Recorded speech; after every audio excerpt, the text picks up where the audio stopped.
Yeah, already is clear. Done. I'll go ahead. Yeah.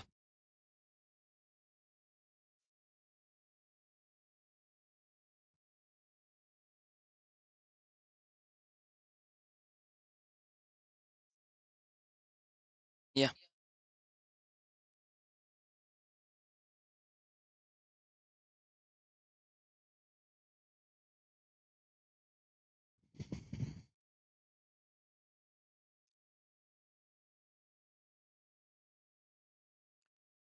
Hi guys, what's up? I hope everybody's doing good. So looks like I've got a snap on the comments here. They're discussing about the costing paper, which I don't want to do. So let us use this time to get ready for our strategic management preparation. Now, having a postponement is quite lucky sometimes, and in this case I thought we should just pull off a use this time. We will do this live so that we can have a clarity on what to go about, because SM is one very scoring subject nowadays, owing to the 15 marks MCQs. Yes, everybody on the live, hi guys. Yeah, before I start, let me wish everyone a very good evening. Yes, thank you. Cool. So before we begin up, guys, you know, it's not really something that we can really work wonders if you have not done anything. Good to see you again. Yes, good to come live again also. Now, all I want you to have an idea in this session is we'll run through the overview of strategic management as such. Say there are certain areas where we can definitely make a lot of work, and as you know, we have a very finite syllabus. Let's try and revise the maximum. Hopefully, I would want all those guys who joined us live right now to hang on till the end.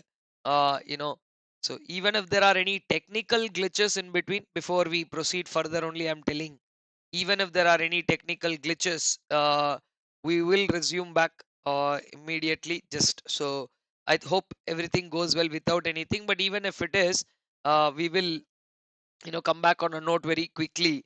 So hang around and let's make the entire uh, revision session a very productive one. So on that note, having said that, we have 5 chapters, let us target chapter wise. So guys, you know how the exams are. They are quite what do you say, on to the point. And now that the case based scenarios, enough case based scenarios have been released by ICAI for practice, students of ours, we have already discussed 25 of those case studies in greater detail. So there is no real need for you to prepare specially for case studies or something during the exam timeline. You just go ahead with your solid preparation, and I think rest all will be taken care on its own. Now, to start with, let us go with the initial very first chapter, wherein we are going to quickly revise about management strategy, and then we look at strategic management, right? So, on the note, we have about 5 chapters. Let us get to doing with the very first one here. Let us also talk about something that should help us in the remembering part. Let me just show you something which can yeah, I can switch this. Yes, there you go. So this is how strategic management is, and quite a thing to remember, right? Strategic management is a managerial process of setting up a vision and then breaking that down into mission, following it up by objectives, and then also following it up by having goals. So vision, mission, objectives, and goals, in fact, all of that is translated into what is called strategic intent, wherein, as part of the introduction here, we would have kind of seen strategic intent. Then we will move on to talk about the strategic analysis, wherein we do two analysis. One is for the external environment, and another one is for the internal environment. In the chapter of external environment, we have also talked about certain other allied topics in the likes of products, value chain, Michael Porter's 5 forces. So all these are you know chapter, I mean, additional topics that help us understand the external environment. Then internal analysis talked about stakeholders and also the key strategic drivers, which also is something that we will be keeping a tab on. Then moving on, we will also talk about the formulation aspects, wherein, of course, at the end of chapter 3, Michael Porter's strategies have been given. Now, alongside that, we will also have a look at the grand strategies that are there in chapter 4, which are about strategy formulation. Then towards the end, would also come and see some insights about implementation and control, which is there in chapter 5. So this is the thing that is lined up. Before I proceed further, I know, like some of you have been following the marathon, some of you are following the classes, some of you may be new and directly you have hit on this revision session. So there are a couple of things that I would like to tell everybody. One is that uh, a full 9 hour marathon, roughly around that timeline, a full marathon of strategic management is very advisable. I know you have the festive season going, but if you can split it into parts and club it somewhere, it will be really very helpful for you to cover the entire syllabus deeply. So the link for the full marathon, if you can just go to the channel, or the search bar also would do SM marathon. You would find my marathon with my name on it, and of course the picture to easily identify, so you can pick that up.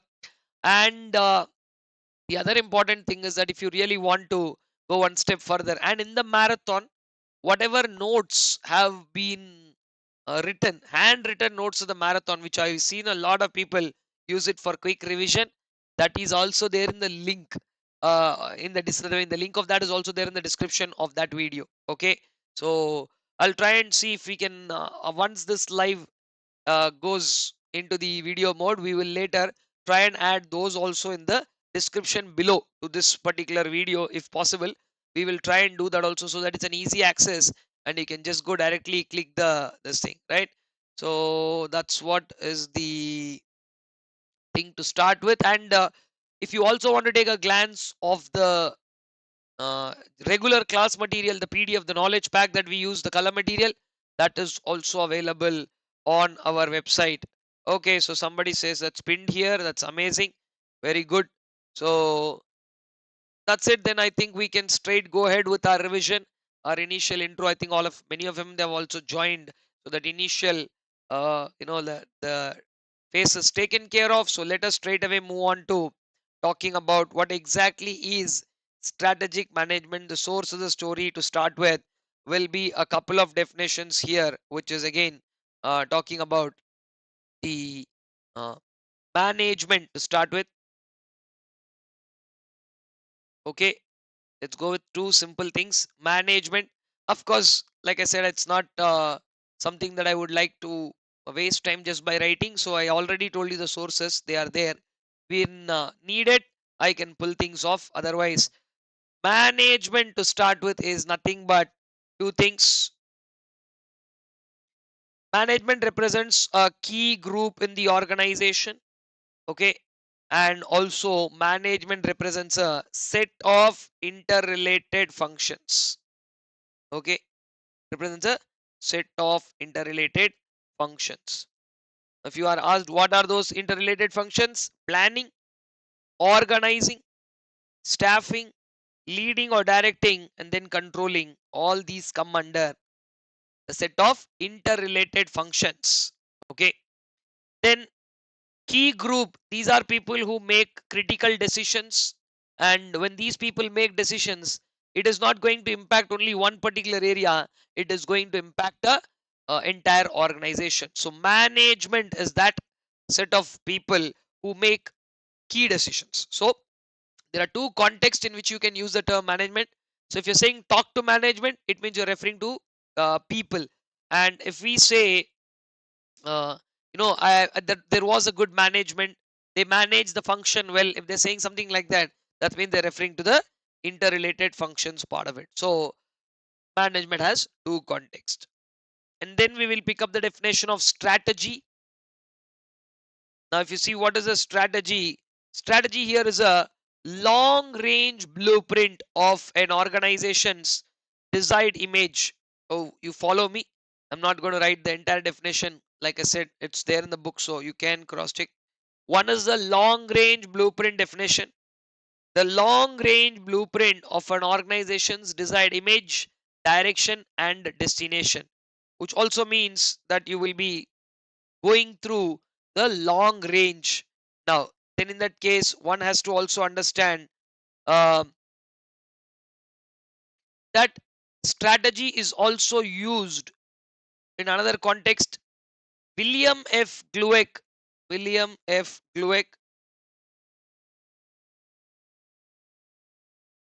a very well-known management fundamentalist known for giving us the Glueck and Josh generic strategies, is somebody who has also given a strategy definition wherein you can say strategy is a unified, comprehensive, and an integrated plan which is designed to achieve some of the basic objectives.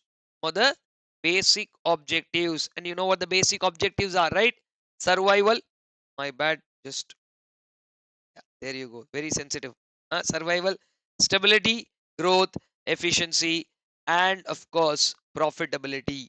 So, these points are something that one has to take into consideration while we talk about the basic definition of strategy and management. Now, the other interesting thing that one has to cross check here is more to do with the definition of strategic management. Meanwhile, as we have kick-started the revision, I would want to just hop on quickly into the comment box for a minute and would like to just see some comments of yours as to how you are clear with these two definitions. I want to keep it interactive, guys. We'll just run 2 hours in a flash, right? And also at the end of it, you should just feel that the whole syllabus that you studied was revised for you. So that's the idea with which you are going. So to just keep me going, then leave some comments, of course, when I say this, and by the time I see there'll be a slight time gap. And I did see somebody saying the ADL matrix was explained beautifully. Ramesh was that. Thank you. And I hope everybody else from Bangalore, cool, thank you. And there's a good evening from Raghuveer. Good evening to you, Raghu. Raghu says, Talaivar is Nirandaram, which is very true, but not in the case now. Fair enough. I hope we can go ahead. Clear. Very good. That is what I can see there. And let us move on now to the definition of strategic management. Strategic management.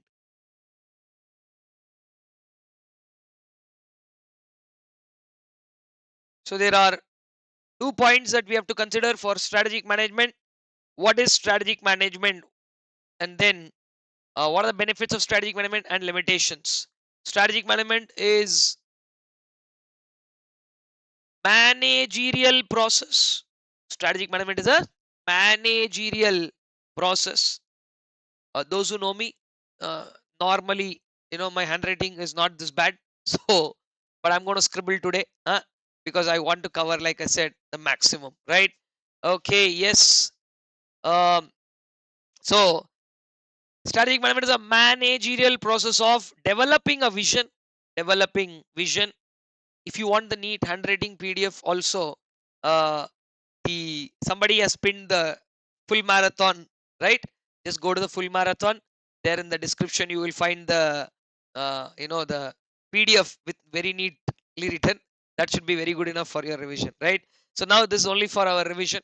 Developing a vision, setting objectives, setting what objectives, crafting a strategy, implementing the strategy, and of course taking corrective action. I hope everybody knows what taking corrective action means. Taking corrective action means control, strategic control. Very good.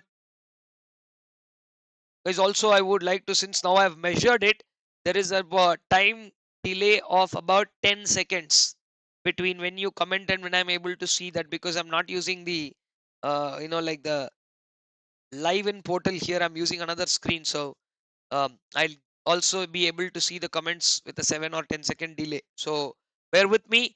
And then this definition, while we talk about the first two, vision and mission, this splits into strategic intent going for. Crafting a strategy is stage 3 of strategic management. Implementing is stage 4, and of course control is stage 5, right? I hope everybody is aware of the stages.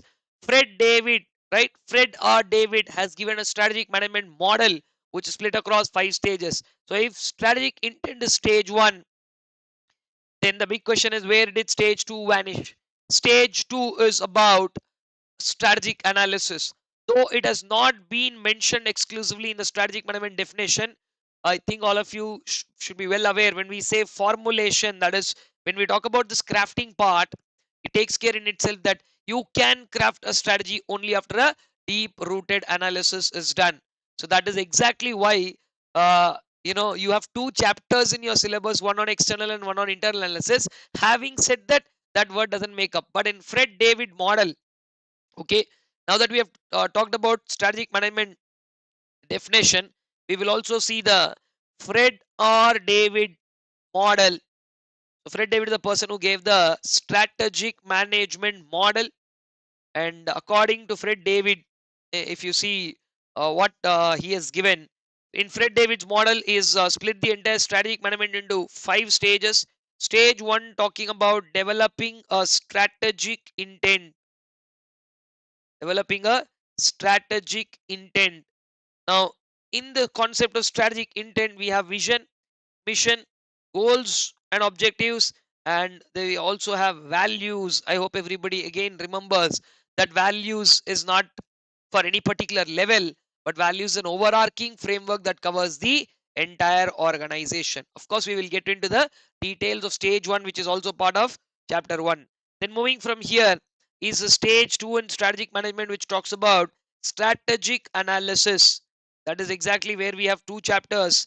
One talking about external analysis, the other one is talking about internal analysis, right? External, internal. External have a lot of factors in the business environment, while internal have a lot of factors again talking about our own organization. From the external, we can pick up a couple of things called as opportunities and threats, while on the internal front we have strength and weaknesses, right? So we will talk about all of these in a much more greater than detail. So then moving on will be to stage 3. Stage 3 is something where we talk about, I mean, like crafting a strategy. That's what stage 3 is all about, crafting a strategy. Now crafting strategy happens at all 3 levels. So corporate level strategies, business level strategies, and of course functional level strategies also are crafted, but just that they're not there in our syllabus, right? Then moving on to stage 4 will be implementation of this entire thing, and then moving on to stage 5 will be strategic control. Okay, so this particular Fred David model. Now don't wonder suddenly, like we have never seen this in the first chapter and all of that. It is obviously there in the 5th chapter, also part of your syllabus, the Fred David model. But generally, if you have the understanding of this better, what you see right now on screen, if you have the understanding of this better, you have the whole strategic management in your hand. Okay, so that's how things work here, guys. This is part of the understanding, the overall understanding. So I'd want you to try and take care of that. Then we will also now move on to the first stage in greater detail. But before I move to the first stage in greater detail, I would want to revise two very, very, very important questions in the first chapter. Meanwhile, everybody can leave your comments about strategic management. Are you clear with the definition and the model? Strategic management's definition and strategic management model. Are you clear about both? Is also something that you can let me know. Then we will go ahead and talk about strategic management only. We'll talk about 2 things. One, we will talk about the benefits. Then we'll talk about limitations. So if you see what the benefits are for strategic management, what the benefits are. 7 benefits are there. Strategic management has about 7 benefits and about 4 limitations. So for yes, okay, good. Like I said, there's a sync now in the comments. I'm able to see. It'll be great if all of you watching would take a minute to quickly respond. Yes, clear. Very good, very good, very good. Done. Now, I'd give you a stepwise technique to remember the benefits, right? There are 7 benefits, right? So we can go by remembering the 7 points easily. The first benefit helps you be more proactive. So proactive is a word that you have to remember here, right? Helps you be more proactive. Then second point, there are, like in the second point, I want you to remember 2 words: enhance longevity. The second benefit is enhance longevity. Third point has 3 words. First point has only 1 word to remember: strategic management proactive. Second point, 2 words: enhance longevity. Third point has 3 words: corporate defense mechanism. What is corporate defense mechanism? Strategic management provides a corporate defense mechanism. Then the next one is followed by 4 words. Fourth point, 4 words. 4 words are provide framework decision making.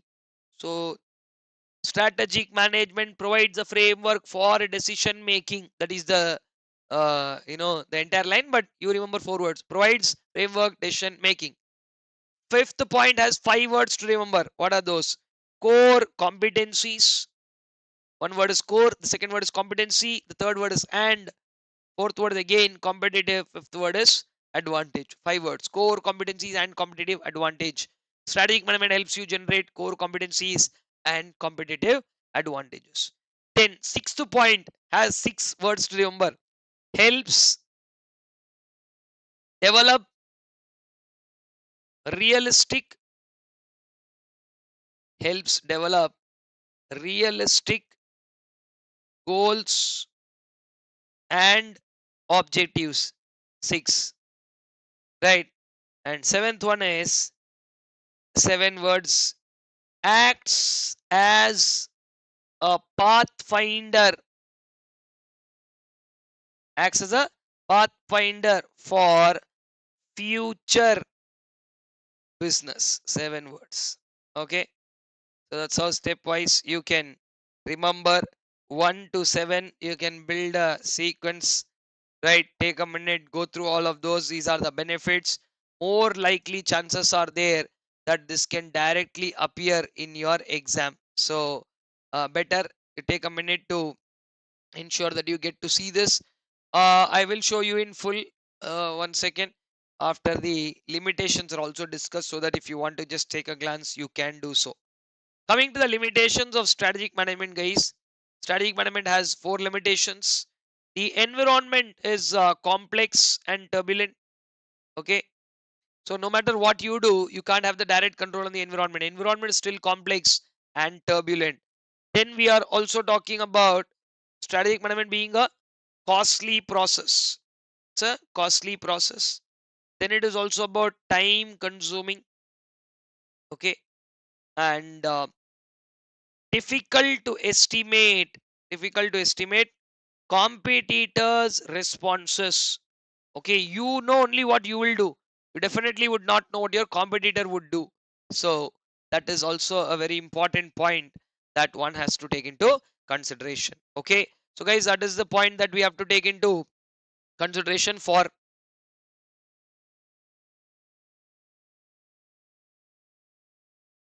these 2 topics: benefits and limitations. Let me see if I can bring this up. Yes, there you go.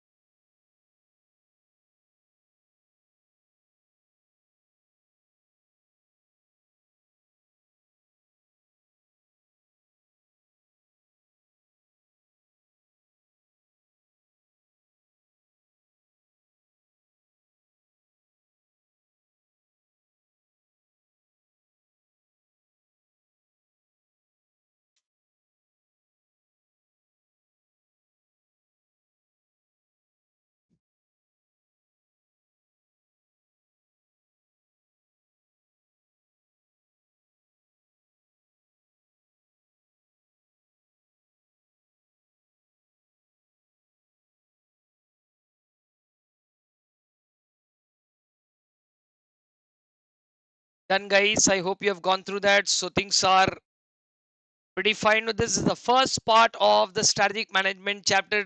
Management strategy, strategic management, the model of strategic management, the benefits and limitations. So is everybody clear with all of this? Because we will now start discussing the very first stage in strategic management briefly. Come on, can we move on? Can I see this from everybody? Yeah, I don't mind waiting a few seconds to see your responses. So if everybody watching live be kind enough to respond, then it'll be great so that I can see that, yeah, you're all with me there.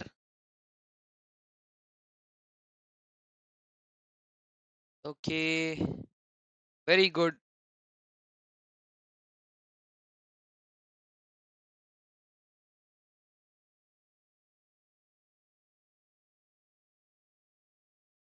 Done, guys. Yeah, nice. Let us then move on. Now, straight away, we will move on to the next part, which is the first part of the discussion. I think that is something to do with your understanding of the uh, stage one of strategic management. Let's see what that is. Stage one of strategic management. I think we can do one thing. Just I will just for a minute go to what we have generally is the stage one summary is there with me. Let me bring that for you quickly. If I have the stage one summary, and I think all of you are well aware about a couple of points that I would want to revise. Strategy, uh, yes, there I think we have. Very good. So this is exactly what strategic intent. So this seems to be the stage one of strategic management. Okay, yes, very good. All right, now let us move on, guys, on to the stage one. And now I see a lot of people also replied on the live. So uh, moving on, the first thing here, guys, as you can see, the first one is called vision statement. Vision is a roadmap for company's future. What is the vision? The roadmap for company's future, which is going to provide specifics about, which is going to provide specifics about five things. One, what sort of a customer you want to go in future? Customer focus, the technology, customer focus, technology. What geographic and product markets will you get into? What capabilities you plan to develop? And also what kind of company you are trying to create. These 5 points are the definition of what a vision statement is.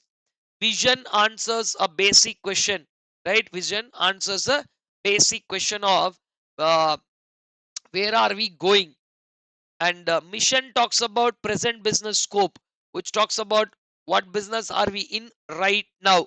Okay, so in this context, the first two definitions that we have to have answer two questions.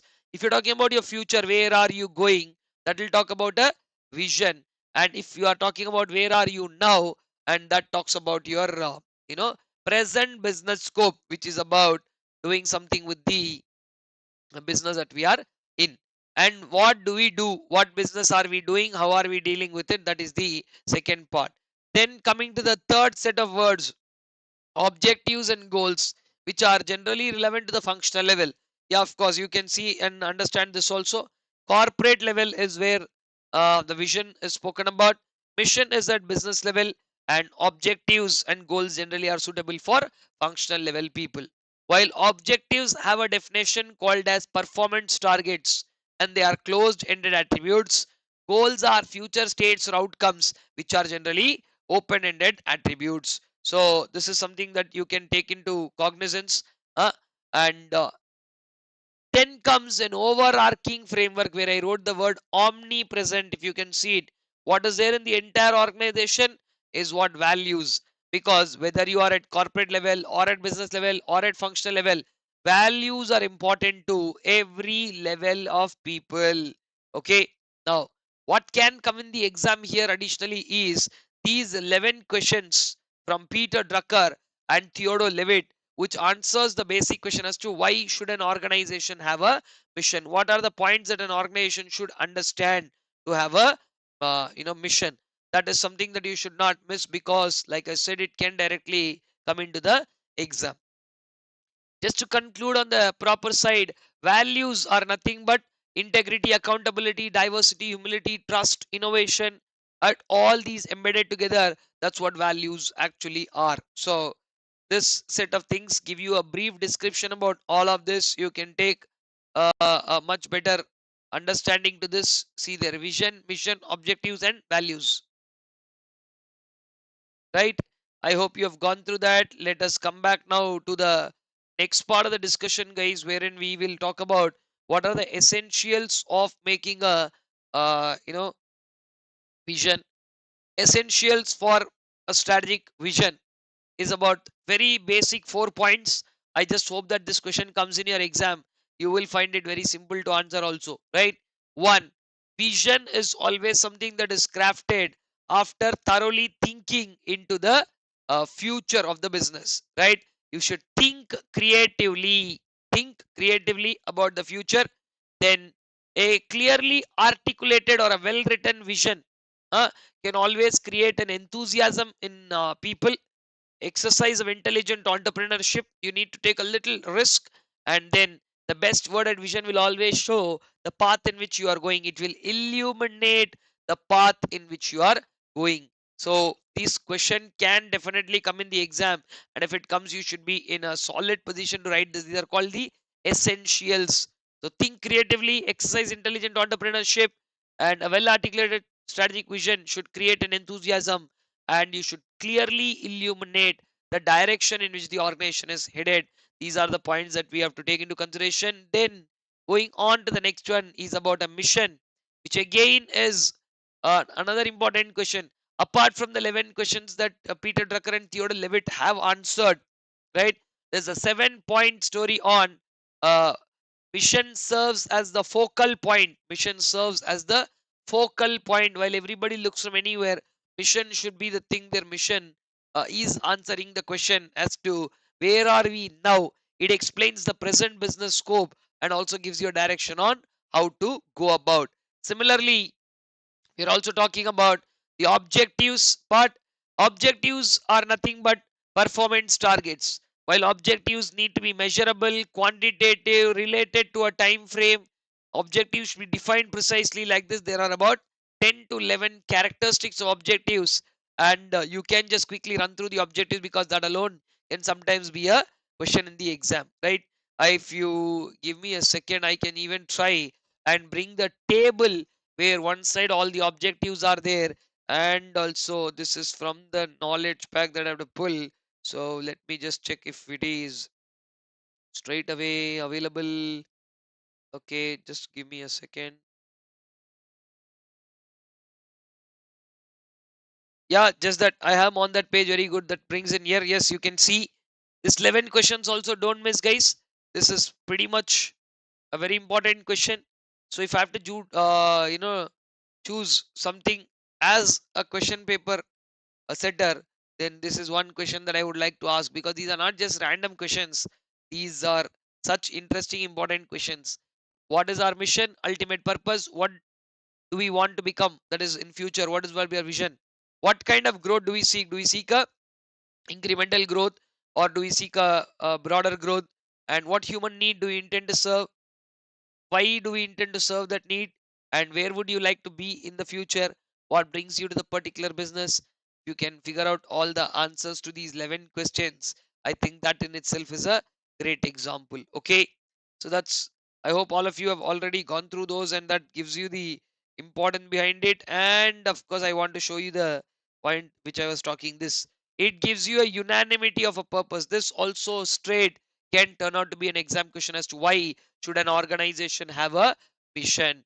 Mission ensures there is unanimity of purpose, resources are allocated, uh, and then motivation is there so that people can look up to it and do. And the organizational climate, it sets the tone for everybody as to what it is and how it is. And then it serves as a focal point for the employees, and it will also help you to translate goals into tasks and more to it. It also provides you with a purpose of doing so. So all these are some of the important points that you're taking care of.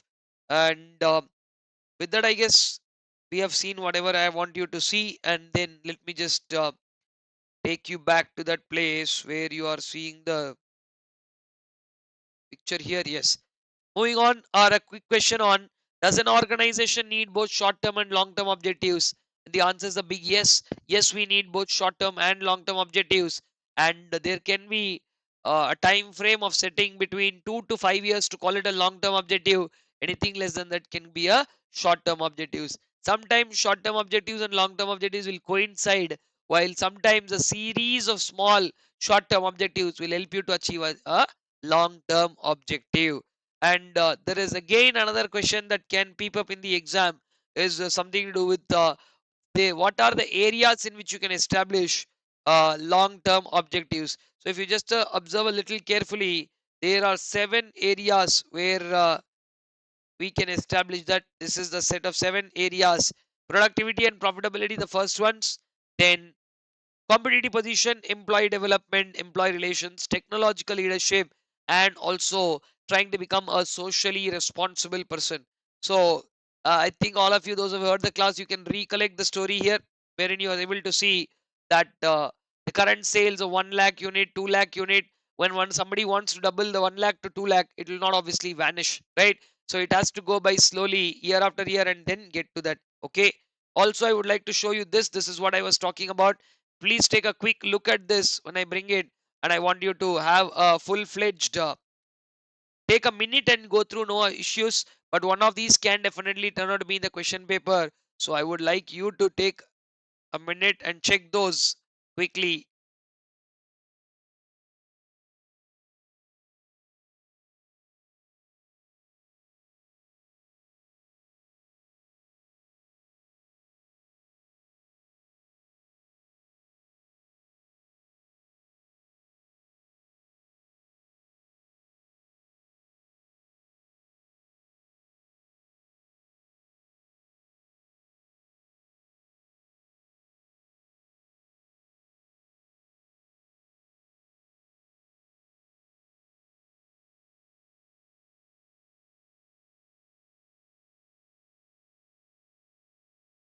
Also, meanwhile, if you have gone through it and you are okay with it, kindly give me or leave me a message in the comment box,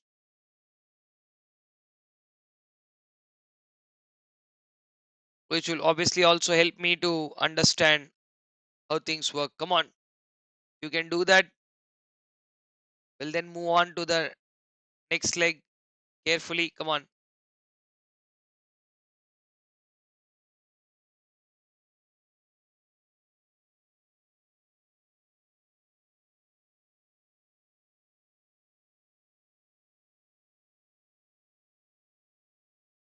Okay, let me see if I can see some answers from everybody. Yes.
All right.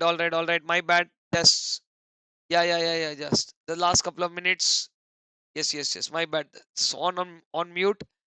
So all I was telling is that you know from the first chapter, the total can range anywhere between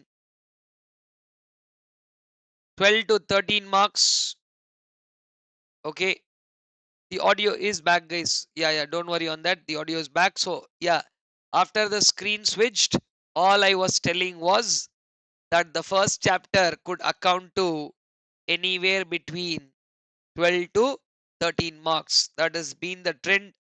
Also, as you guys can start hearing me, please leave me a comment on whether you can listen it now, so that once you do that, I will straight away go to my second chapter, which is on strategic analysis, and I have some very important things to discuss here which can get you a lot of marks. So can we move on?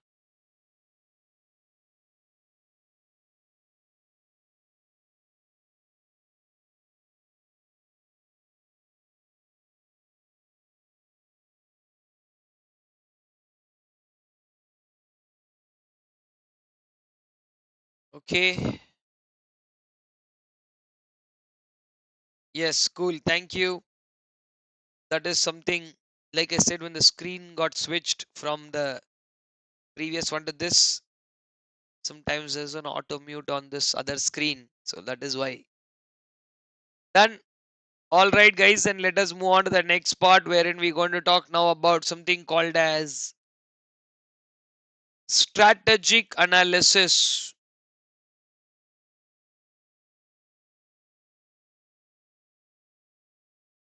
Now, if you listen carefully as to what strategic analysis is, it is a deep rooted understanding. It is a deep rooted understanding of what you can do to know certain strength and weaknesses and opportunities and threats. So strategic analysis, the outcome should be in such a way that finally you should be able to put it in the form of a SWOT analysis. That's all, nothing more than that. Will you be able to prepare a SWOT analysis at the end of the all analysis is being done? Will you be able to present it in the form of strength, weakness, opportunity, and threat? Okay, that is the question that will be asked. And one of the important questions that people generally ignore, but it can come in the exam, is the question about strategic analysis and its issues to consider. Okay, so issues to consider strategic analysis. If you really look at what the issues are and what should you consider for strategic analysis, you will be seeing that there are 3 points. One, that strategy evolves over a period of time. Strategy evolves over a period of time. The second point talks about a balance. There should be a right balance between internal and external. There should be a right balance between internal and external. Then the third one is about there is an always an inherent element of risk involved in this story. And as you see this risk, this is a small piece of discussion on a 4 box table, right? Short term, long term, internal, external. So this entire thing brings 4 combinations. Those are short term internal risk, okay? Then long term internal risk. Then we have short term external risk. Then we have long term external risk. Bottom line, this is what are the risks that you have to consider. So before even we start doing strategic analysis, right? Thank me later if you get this question in the exam. If you don't thank also, it's fine, but if this question comes, it will definitely serve a lot of purpose, because it has been asked in the exam so many times in the past. Okay, so now going by that, we are next supposedly to move on to what are the 2 parts of the strategic analysis: internal analysis and external analysis. So this is the first question that I would like you to take into consideration. Now if you go to the second one, right? If you go to the second part, now the further chapter goes on to discussing something which is in the likes of the external environment. Now, business environment is basically classified into micro and macro. Business environment there is likely to be classified into micro and macro. So, let me bring that to you now. Business environment. The auditor should understand the external business environment. And herein, whenever we talk about business environment talks about macro environment and micro environment, micro, macro over the order. There are two environments. While macro environment covers, right, a broad periphery, micro environment covers the immediate periphery. Okay, macro covers the broad and micro covers the immediate nearby. Now, when you say what about the broad periphery, here we are going to recollect what we studied as political, economic, socio-cultural, technological, legal, and environmental. This is a PESTEL framework or a PESTEL analysis. Similarly, in micro, we have what is called as cosmic. When you say cosmic, it is to do with customers, organization, suppliers, market, intermediaries, and the customers. So you can use either one C is for customers and one C is for competitors. Either way, it's a very important platform to understand. Now, micro factors are discussed in various places in the book, right? Like they talked about products in some places, then they talked about market in some places, then they talked about customers and consumers in some other places, right? And buyer and supplier bargaining powers have been discussed elsewhere. So considering all of that, these things were already discussed elsewhere. Now, what becomes a very important discussion here further is what are these factors in greater detail? Apart from these factors that you see here, right, there's also something called as demography. This is political, economic, social, cultural, right? Like that, there is along with this demographic factors are also macro environmental in nature, right?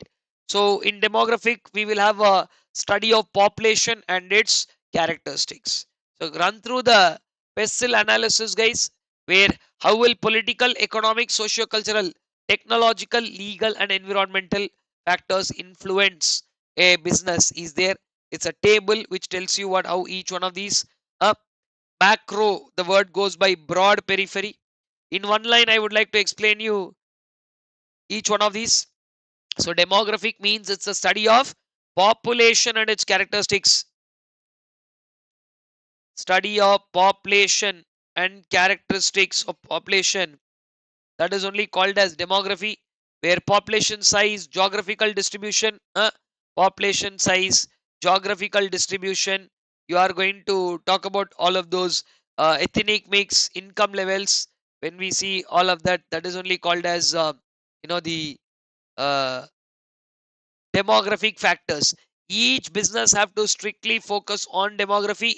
Otherwise, there's no way how you will be able to understand in which territory what you're operating. Plus, the political scenario of a particular country is very important, because if the political instability is there, you don't know which government is going to continue, which government will be there ruling, all of that, then that could again essentially turn out to be a problem.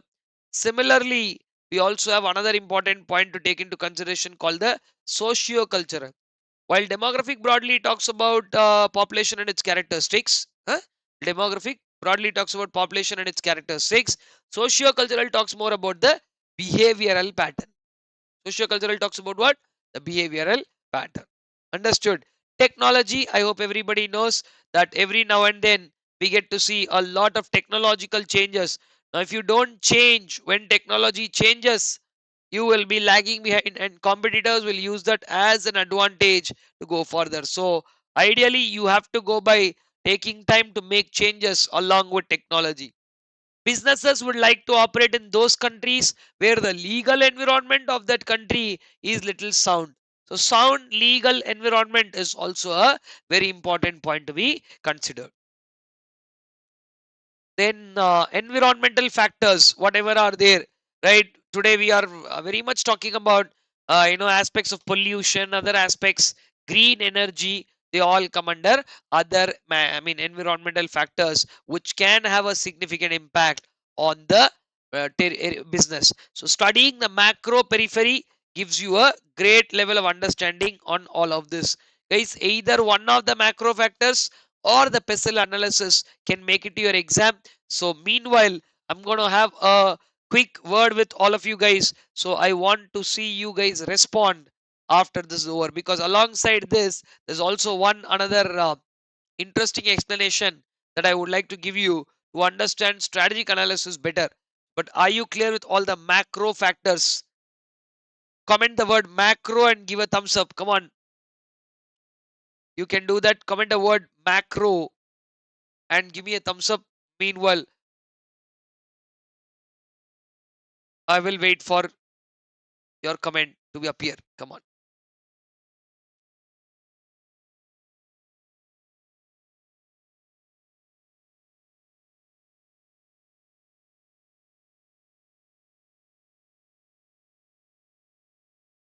Yes, can I see that?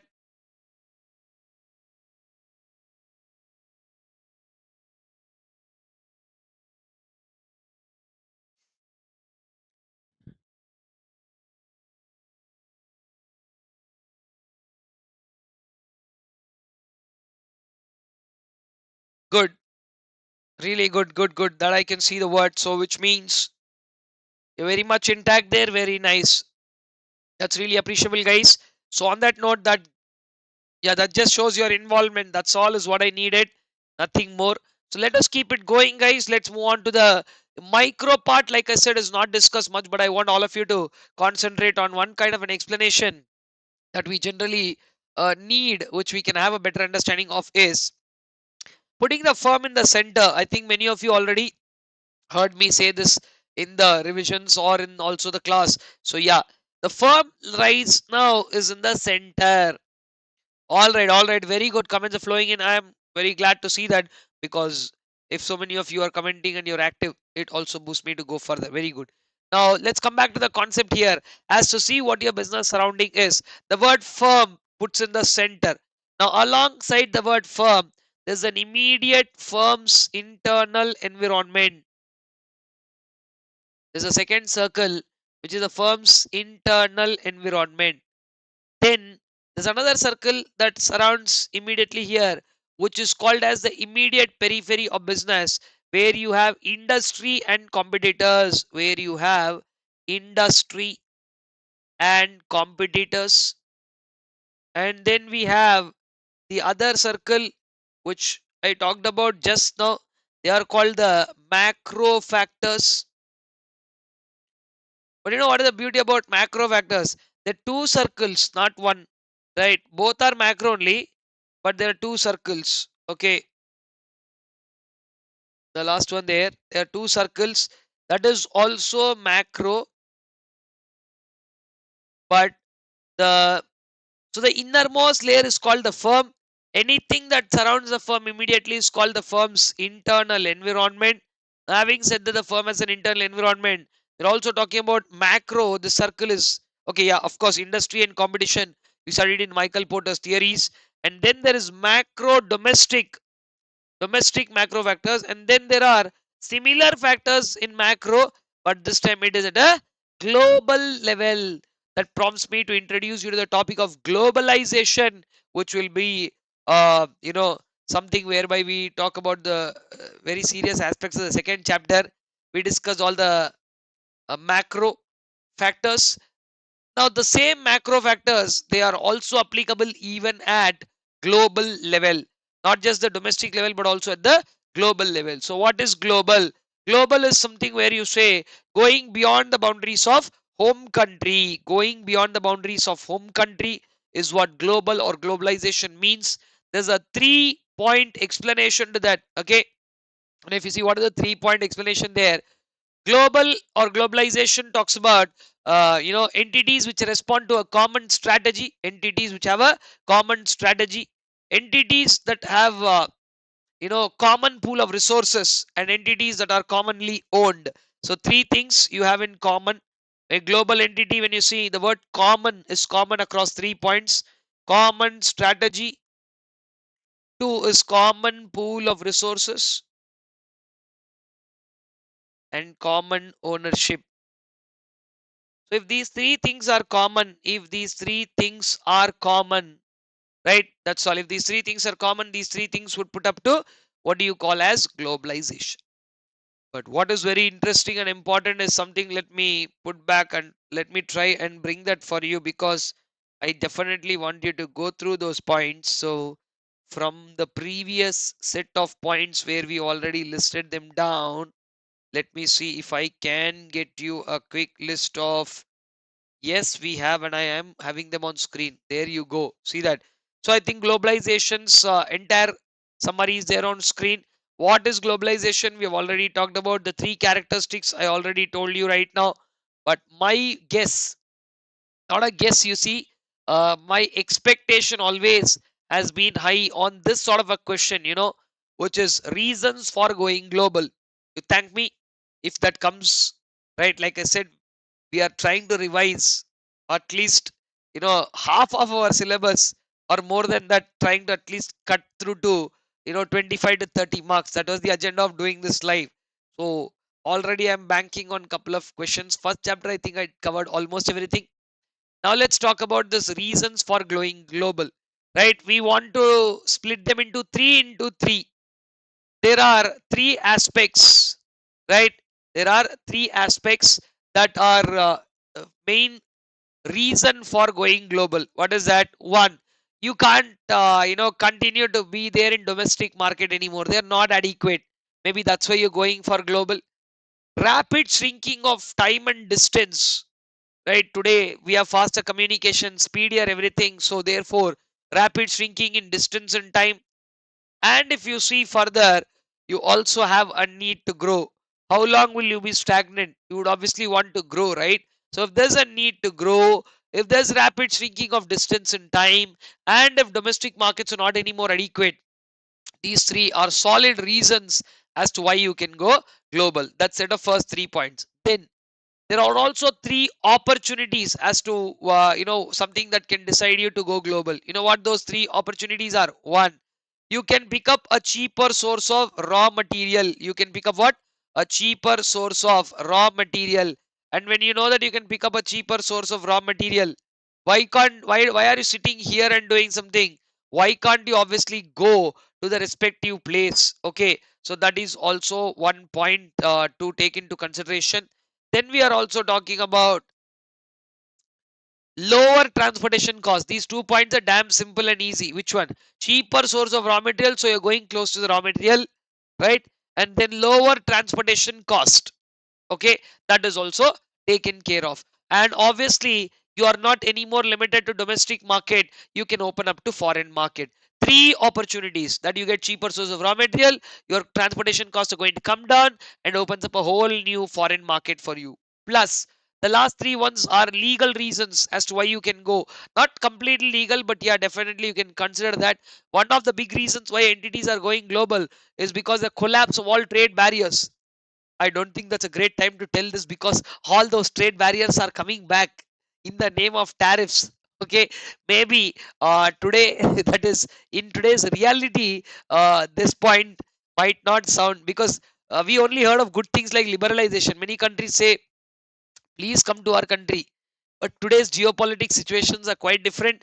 Maybe we have to have a discussion on them on some other day. But if you really see how things are, the number of people who are today talking about tariffs, the number of people talking about geopolitical, there are too many people on YouTube, so you should try and sometimes have an eye as chartered accountant student. I'm saying, you go to the more authentic sources. Don't blindly believe everything that comes on YouTube. Though, and I'm saying this on YouTube, so uh, please ensure, because everybody takes sides, and in this context, taking sides alone won't work. You have to have a real understanding. So it's better. I always suggest that people have their own understanding of this. So in that context, today, there are some countries which are very good allies. There's some countries which, they hate each other, and there's some countries which are going and taking over other countries. So a lot is happening in the world. So today, I don't think globalization may be really a great option as I see this. Okay, and also situation in India within the country is also conducive enough for uh, like many situations compared to the past. It's much better. We are one of the largest digital economies in the world, so we do have a great sense of platform to do business. We have seen how digital business have progressed in this country. So I considering all of that, I think the need to go global, strictly the need to go global has come down. But yeah, investments flow across. So I think you know uh, globalization is also the order of the day. The service sector, compared to what it was in the past to now, the service sector has increased drastically. So there's a rise in the service sector, which actually is something uh, one has to consider for going global. And of course, today, one of the big reasons why entities go global is they get a chance to form strategic alliances. Though we cannot enter into mergers or partner up every time, strategic alliances could be a great source to help you gather some kind of a foot on the other side of the world, right? And then whenever some assessment of international environment is happening, you have to start by doing it from three levels. Start with your own country first, right? But within the country also, in which place are you in, start with that. So regional level of assessment first should be done, then the country level, at a national level, all the macro factors, and then the same macro factors you do it at multinational or global level. Those are the three levels that you can see the assessment of it being done. Guys, again, I'm saying thank me later if you get a question from globalization, and don't curse me if you don't get one. Okay. So, on that note, you can now give a thumbs up to globalization topic, which is a very important topic from the second chapter. I'll take you through three standalone concepts once I see the comments flowing from you on globalization. Come on, do that. And those of you who want to take a full look, you want to take a look at it, I can bring that to you on a quick note. There you go. It is there on your screen now.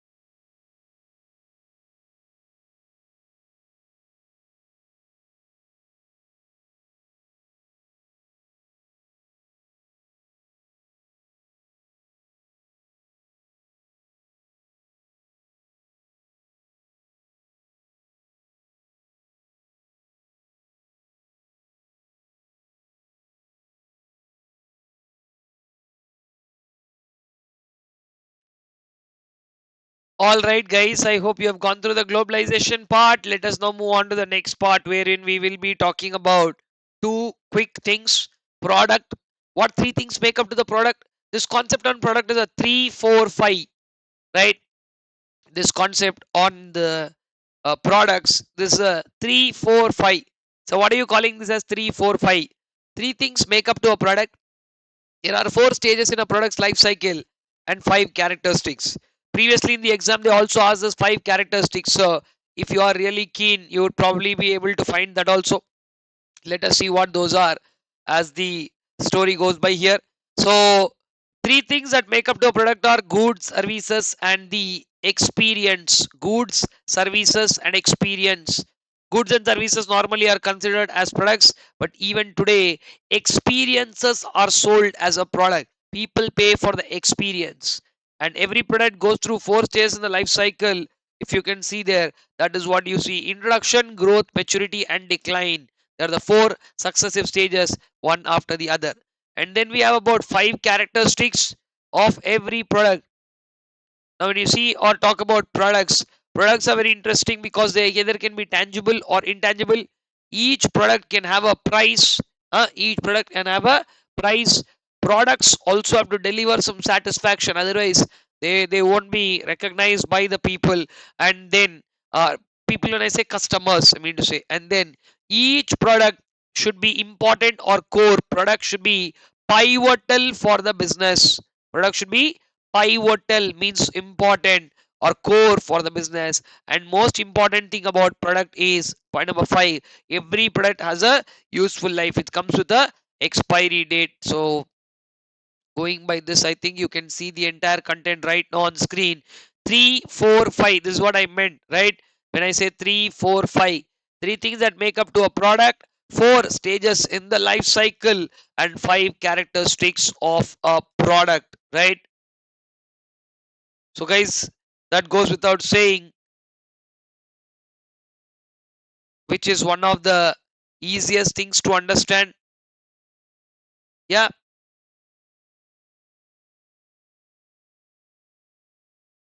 Okay, so going by that, everything else looks pretty fine. Let us move on to the next topic. Here we will be talking about something called as Michael Porter's value chain analysis. So, uh, products I think are taken care of. Let's discuss about Michael Porter's value chain. Now, this has been a multiple time asked question in the exam. Okay, it's talking about primary activities and support activities. Two things there. What about primary activities and what about support activities? If you see what are primary activities, 5 primary activities are there, which are the likes of inbound logistics, okay, followed by operations, then followed by outbound logistics, marketing and sales, and then also service.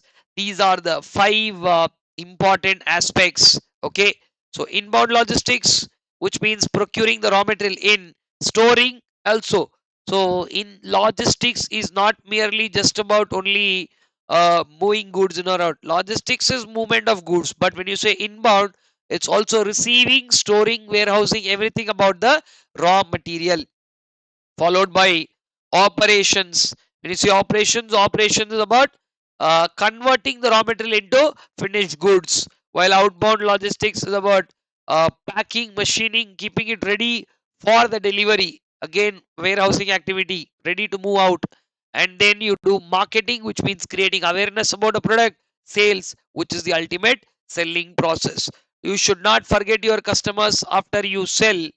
You should not forget your customers after you finish selling. So you will end up doing an after sale service. Now, if you understand carefully, what was a raw material was nicely transformed into a finished good, and then through outbound logistics, and then marketing, and then sales, and then also after sale service, the value add happened neatly and thoroughly. Okay, so this is what primary activities are. To support all these primary activities, there are 4 support activities. One, the firm's infrastructure, right? Firm's infrastructure not only talks about buildings or seating places, not, it's not talking about that infrastructure. Everything, right? The finance infrastructure, okay, any architecture and infrastructure that suits, which supports the 5 steps, that is again called support activity. Procurement, when the support activity procurement is being discussed, we are not talking about procurement of raw material. That piece is over in primary activity. This word procurement is a much broader word. It is procurement of resources. Okay, and then you see also about technology. Okay, technology is something that talks about what are the latest tools, techniques that you are using to make the product reach the customer. And finally, your people are the most important assets of yours, right? Your human resources. So Michael Porter's value chain analysis says that every stage in the value chain adds some sort of a value. Adds what? Some sort of a value. Okay, so that is the very, very important concept of Michael Porter, one of the very easier topics also to understand. So before we do anything in detail, the last 2 concepts that I discussed, which are products and value chain analysis, if one of them appear in your exam, you need not be surprised. I'm hopeful that Michael Porter's value chain, either in the MCQs or somewhere in the question answers, it's always been coming, so it can always come back again. Okay, so guys, take a moment. I think you should take a couple of minutes confidently. I will just resume the session in a minute, only after you go through everything that we discussed in the second chapter, because I have done too many concepts. So I want you to just quickly like hold on for a second and just revisit what all has happened, and then immediately industry and competitive analysis. Michael Porter's five forces model, other aspects of the second chapter of key success factors, also something that I have lined up. I will discuss that also with you. So if you can take a minute and go through this entire stretch of things. Value chain, already I'm seeing people give thumbs up to value chain. Very good. That is nice. And also we are almost close to our first 10 minutes, though we discussed introduction, so we were almost about 1 hour into the revision now. So I just want to have a quick feedback from all of you as to how the revision is been going, because we have 2 or 3 more concepts left in the second chapter. By the time we finish that, we should have covered anywhere between 25 marks on a range, because I'm not but for the small topics you won't see much of it skipped. We will further go into discussing the other ones as well. Come on. So I would like to see that from you, and then we will get into the further aspect, right? Okay, value chain. I can see people giving a. Oh, you're giving chain for a value chain. Very good.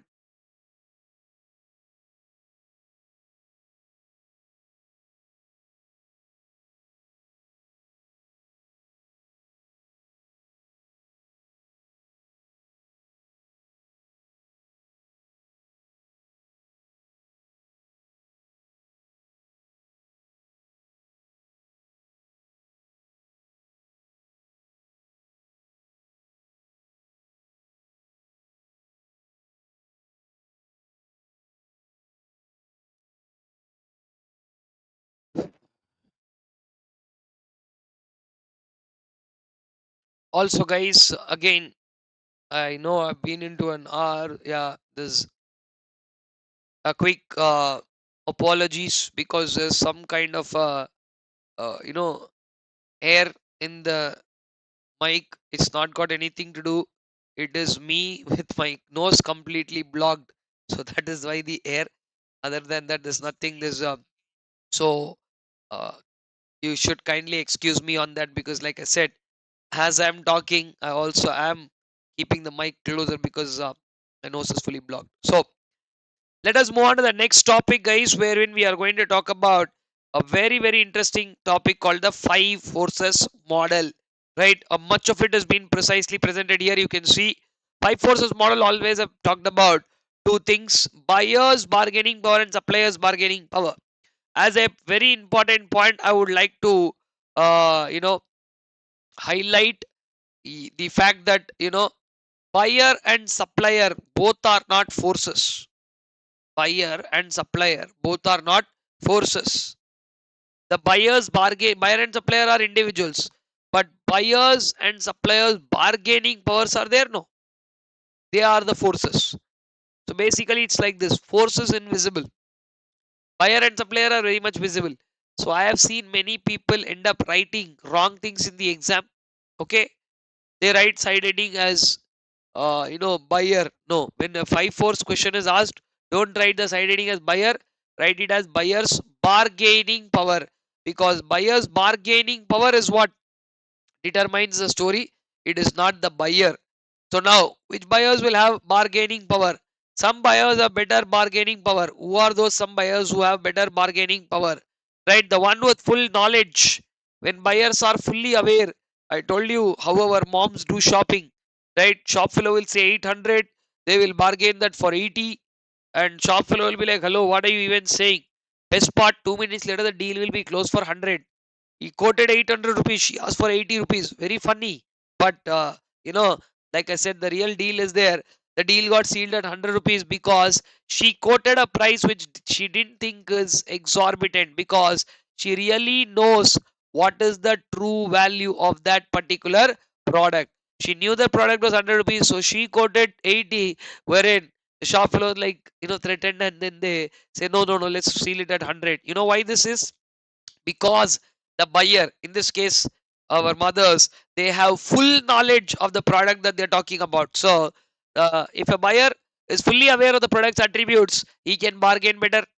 Buyers, if they team up, which also is seen in the behavioral pattern of mothers along with their friends around, so they team up, and once they team up, they will threaten who the other vendors. They'll be like, hello, we will buy B, means entire group, only when you give it at this price. So even a vegetable vendor, they won't leave him.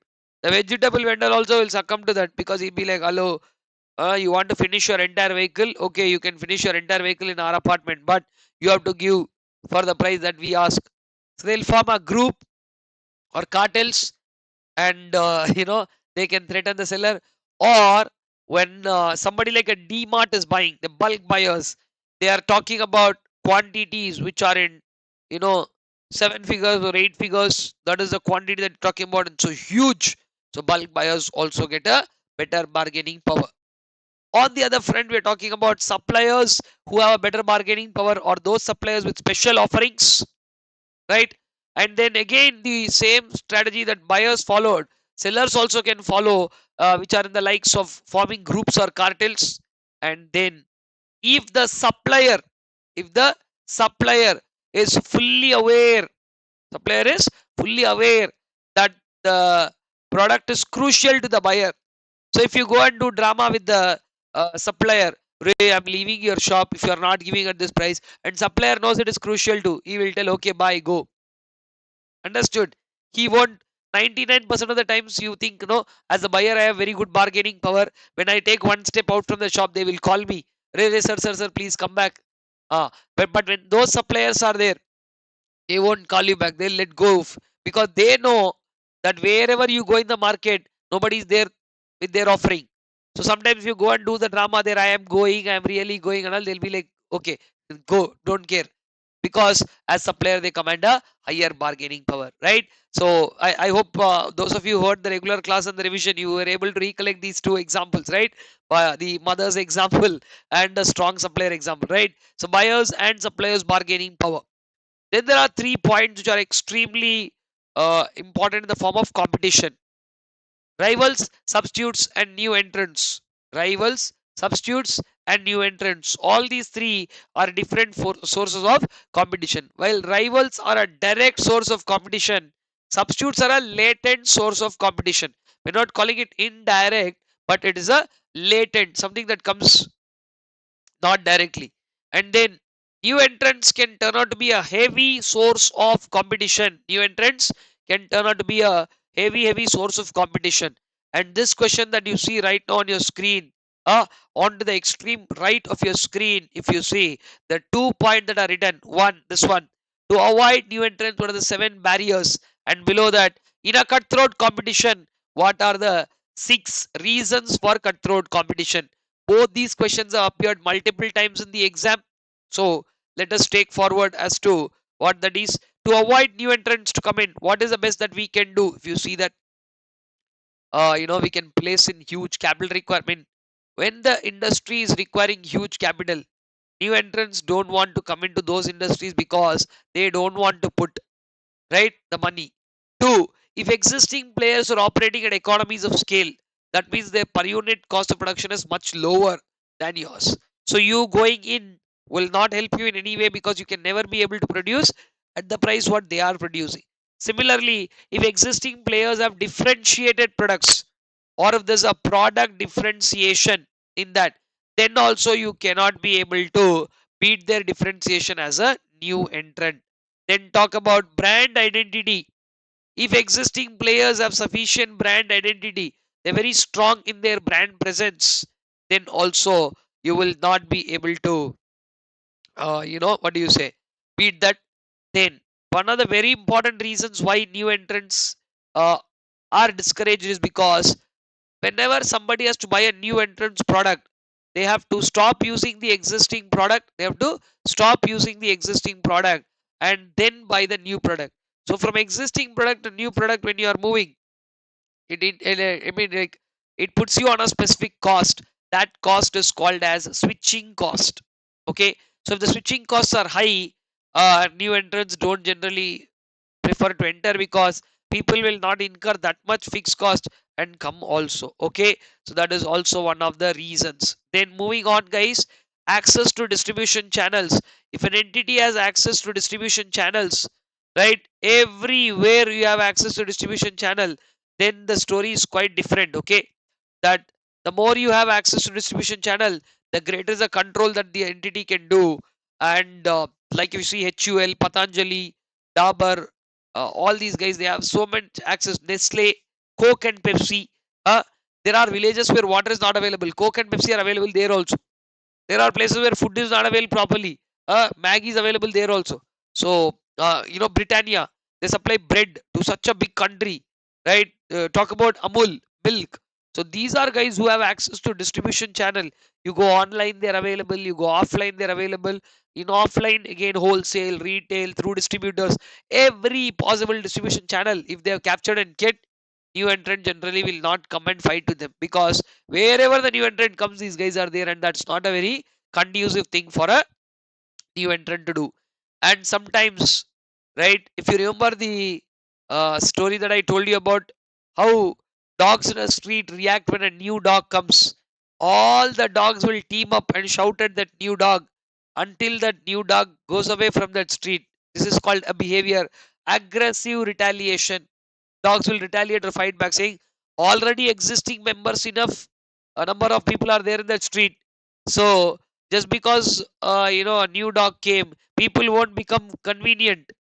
Okay, so it's very important to understand how the things work. So aggressive retaliation is a very important thing that you have to consider. As a new entrant, you have to ask yourself a basic question, that whether people will aggressively retaliate. If other people will aggressively retaliate, then you have to be really careful about it. There's not a place for you to enter.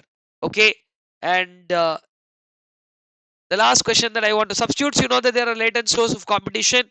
If better substitutes are available, they can bring down this one. And the other set of points are, why is there a cutthroat competition? The reason why there's a cutthroat competition which leads to low industry profitability, six reasons are there. If there's an industry leader who's present in the industry, if there's a industry leader who's present in the industry, they will discipline the people who initiate price wars. Then talk about the number of competitors. Too many number of competitors will reduce the individual share for everybody. Then there are two problems that are not yours, but always they come and sit on your head, are other people having high fixed cost. Now, if other people in the market have high fixed cost, other people in the market have a high fixed cost, they'll tend to generally produce more to cover that fixed cost. They will tend to produce more to cover the fixed cost. Now, the fact that you tend to produce more to cover the fixed cost will unnecessarily increase the supply. When supply increases, automatically price will decrease. So somebody's fixed cost is high, everybody is paying a price for that. Similarly, exit barriers. Exit barriers are there, so somebody is not leaving the market and going out. Because they are not leaving and going out, right? Their continued presence in the market will trouble everybody. So this is again something that we need to take into consideration. And if product differentiation is there, intense competition will be there. Last one is there, simple point. If the market tends to grow slowly, which is going to happen once in a while, because every now and then you will find markets to grow slowly. So considering all of this, you can see that these are the solid reasons as to why there will be a cutthroat competition. But guys, this is what we have in Michael Porter's five forces model. uh, I would like you to take a moment, right, of pause and go through everything that is there, and also give me a confirmation on five forces and a thumbs up. Come on.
Can you explain substitutes once again? Sure, I can do that. Substitutes are not a direct source of competition, but they're a latent source of competition, which also means if substitutes come into the market, people will replace their primary product with another product. Now, this another product may be a cheaper one or a costlier one, that doesn't matter, right? But if it tends to, again, it depends on what sort of a customer are we talking about.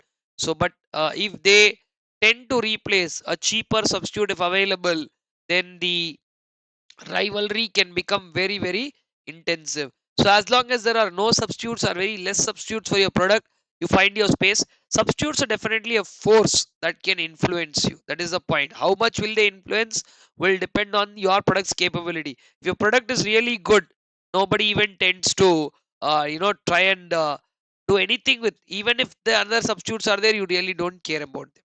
Okay, yes guys, there are a lot of you on live and just a few of you are responding. So should I take the silence as a yes? It'll be great if I can see the comments, right? Okay, then meanwhile, while you take a minute to type the comments, let us go on to talk about these two topics which also have appeared in the exam in the past. Short ones, but very important ones. Experience curve and value creation. I think all of you know experience curve. I don't have to repeat much, right? Uh, okay, yes. Now I see some more comments coming in. Okay,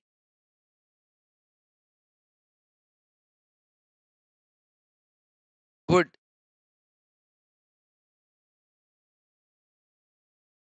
Right, right, right. Fair enough. So on that note, experience curve is another topic which talks about when repeated productive work is being done repeatedly again and again. Okay, when repeatedly productive work is undertaken, productivity or efficiency goes up. The time taken, okay, to complete a task will significantly reduce. You know why that will happen? Because you now got so much experience, huh? That earlier whatever time you took, you will definitely take a lesser time that. Okay, so if there's a decline in per unit cost of production because of that, so the more experience you accumulate, the faster you will do this. Savings in time will lead to decline in the per unit cost of production. So this is exactly what experience curve is. And then we talk about value creation. Value creation is a very, very important thing that business have to do, because customers significantly focus on value, right? So now when you say value creation, what are you talking about as such for value? Product features, you can build value. The quality of the product, you can build value. Durability, that is the longevity of the product, you can build value. Availability of the product, it's making it available. And more importantly, having a regulation in the performance of the product, that also can be considered for value creation. The main idea of creating value is to retain the customer. See, if you want to, I'll tell you something very simple. If you want to create a customer, you can create a customer by doing a lot of advertisement. Okay, you can do a lot of advertisement, and then you can do something, and by far you can create the customer. But when you talk about, right, creating customer, as much as it is important and interesting, retaining a customer also is equally important. Peter Drucker says that only. Create and retain a customer, right? So to retain a customer, that is, if you have to make the customer buy the product for the second time, then there is something that the customer should be willing to pay for. What is the customer willing to pay for? Right? Utility, which is the want satisfying ability of the commodity, that has to be enhanced. If you're looking for some utility, I should deliver that. If I'm able to deliver that utility, then automatically you will pay for it. You don't, I mean, like, uh, we don't have to keep questioning on whether you will do this or not. Okay, so in terms of value creation, if a customer comes back to you and buys the product again, take it for granted that you have created the value over there. You have created the value. Understood? So this is about two standalone concept: experience curve and value creation. Then we are talking about market and customer in the next slot. Market is a place where intended parties, buyers, sellers, everybody intend to meet goods and services. can be exchanged for a price. In marketing, there are 4 P's: product, price, place, and promotion. Though this is not actively given in your syllabus, I wanted people to understand this, that product, price, place, and promotion, they are called as a marketing mix. So that is also the reason why we have to understand our markets. I don't think I have to have a very elaborate discussion about who's the customer and consumer. All of you should be well aware by now. Customers are those people who buy the product. Customers are those people who tend to buy the product. Then consumers are those people who tend to use the product. Okay, so this is the point. Nothing else is the critical situation. Customer and consumer. Uh, the analysis is very important to understand who your customer is. Customer analysis is conducted. Customer analysis is done by conducting surveys, studying the past data, and also the profile of customers. Very good. Now, guys are giving me thumbs up for the previous topic without asking. I like this. Appreciate. So, experience curve and value creation also has been taken care of. Guys, coming back to the last point, you understand the consumer behavior. This is a possible exam question. It has previously been asked in the exam. So I am reminding all of you guys to read this 4 point answer. You know which one is this? How or what factors influence a consumer's behavior? People who are around, the external influences, our own psychological beliefs and pattern, internal influences, then a decision making aspect. Now see, we don't formally tend to make decisions for buying a pen, paper, rubber, pencil. No. But if you're buying a car, you definitely will have external internal influences. If you're buying a fridge, external internal influences. So for larger purchases, generally we have to follow the process of decision making. And also remember, always post decision making, things can grow way interesting as to where they are and how they are. Okay, so these are all the points. That particular thing, this consumer behavior is there. No, run down the story one more time. It can obviously be of a great help. Okay, so this one right here which I circle right now, consumer behavior. Okay, so it's a small topic but a very important one. And the last part of this discussion has a very important topic called as competitive landscape. Another exam question that has been asked in the exam so many times is competitive landscape. That is, to understand competitive landscape, you need competitive intelligence, which means you should know your competitors by doing these 5 steps. How do you understand the competitor? One of the most easiest ways to understand your competitor is these 5 steps. Identify your competitor. Take a white paper, make a list of all those 1, 2, 3, 4, and all that. Who are my competitors? Right? Then understand and the competitors. It's not just knowing them as to identification as to what they do, but also understand them. See, if you understand a competitor, it will give you a lot of information about what do they do, why do they do. So you will get a lot of insight about how that works, right? Then we also talked about determining the strength and their weakness. You can observe 3 and 4. Now generally we do a SWOT analysis for our own self, right? But this time we're talking about identifying the strength and weakness of your competitor. Almost in all sports they do this, because no matter how good you are, what is your competitor good at? That is also a very important question. So identify your competitor, understand the competitor, determine their strength, determine the weakness, and put all the information together. Put up all the information together and prepare a competitive landscape study or a competitors analysis report. The last topic of the second chapter, which talks about key success factors. You know what the key success factors are? The ones that most affect, the ones that most affect the industry members. One or two key success factors only will be there at a time. Of course, they can range up to 3 or 4, but only one or two key success factors can be there in the industry at a large scale. Now, the other important point is to how to identify what the key success factors in the industry are. Okay, on what basis do customers choose a product? Ask a question, you will definitely find an answer for that, because customers may choose it based on price, customers may choose it based on features, customers may choose it for quality, convenience, X, Y, Z. There are so many reasons what differentiate you and your competitors. So on what basis do customers really choose a product? You can try and identify that, followed by what resources and competitive capabilities, are needed. That also you should understand, because if you want to grow to the levels of your competitor, you won't be able to simply grow there, right? Something is needed between you and them, right? So what is that? uh, that is exactly what resources and competitive capabilities are needed. And most important question, which is a question now, but for which the answer is there in the next chapter. If you have seen the next chapter, yeah, excuse me, guys. So, if you have seen the next chapter, what does it take to achieve sustainable competitive advantage? If you can work hard, you can definitely achieve a competitive advantage. But if you can store it for a long time, that is by ensuring there are four factors. You remember: durability, transferability, appropriability, and imitability. Two of them should be there, and two of them should not be there. Another very, very, very important question, that one, right? Durability and appropriability should be there. Transferability and imitability should not be there. Okay. So considering that, guys, one of the longest chapters of your syllabus is the second chapter. Okay. So guys, I want everybody who's watching the live right now, everybody, to whomsoever it is possible, right? Please do leave a comment. Not that, that will do something, but I just want to see, a feedback. Chapters 1 and 2.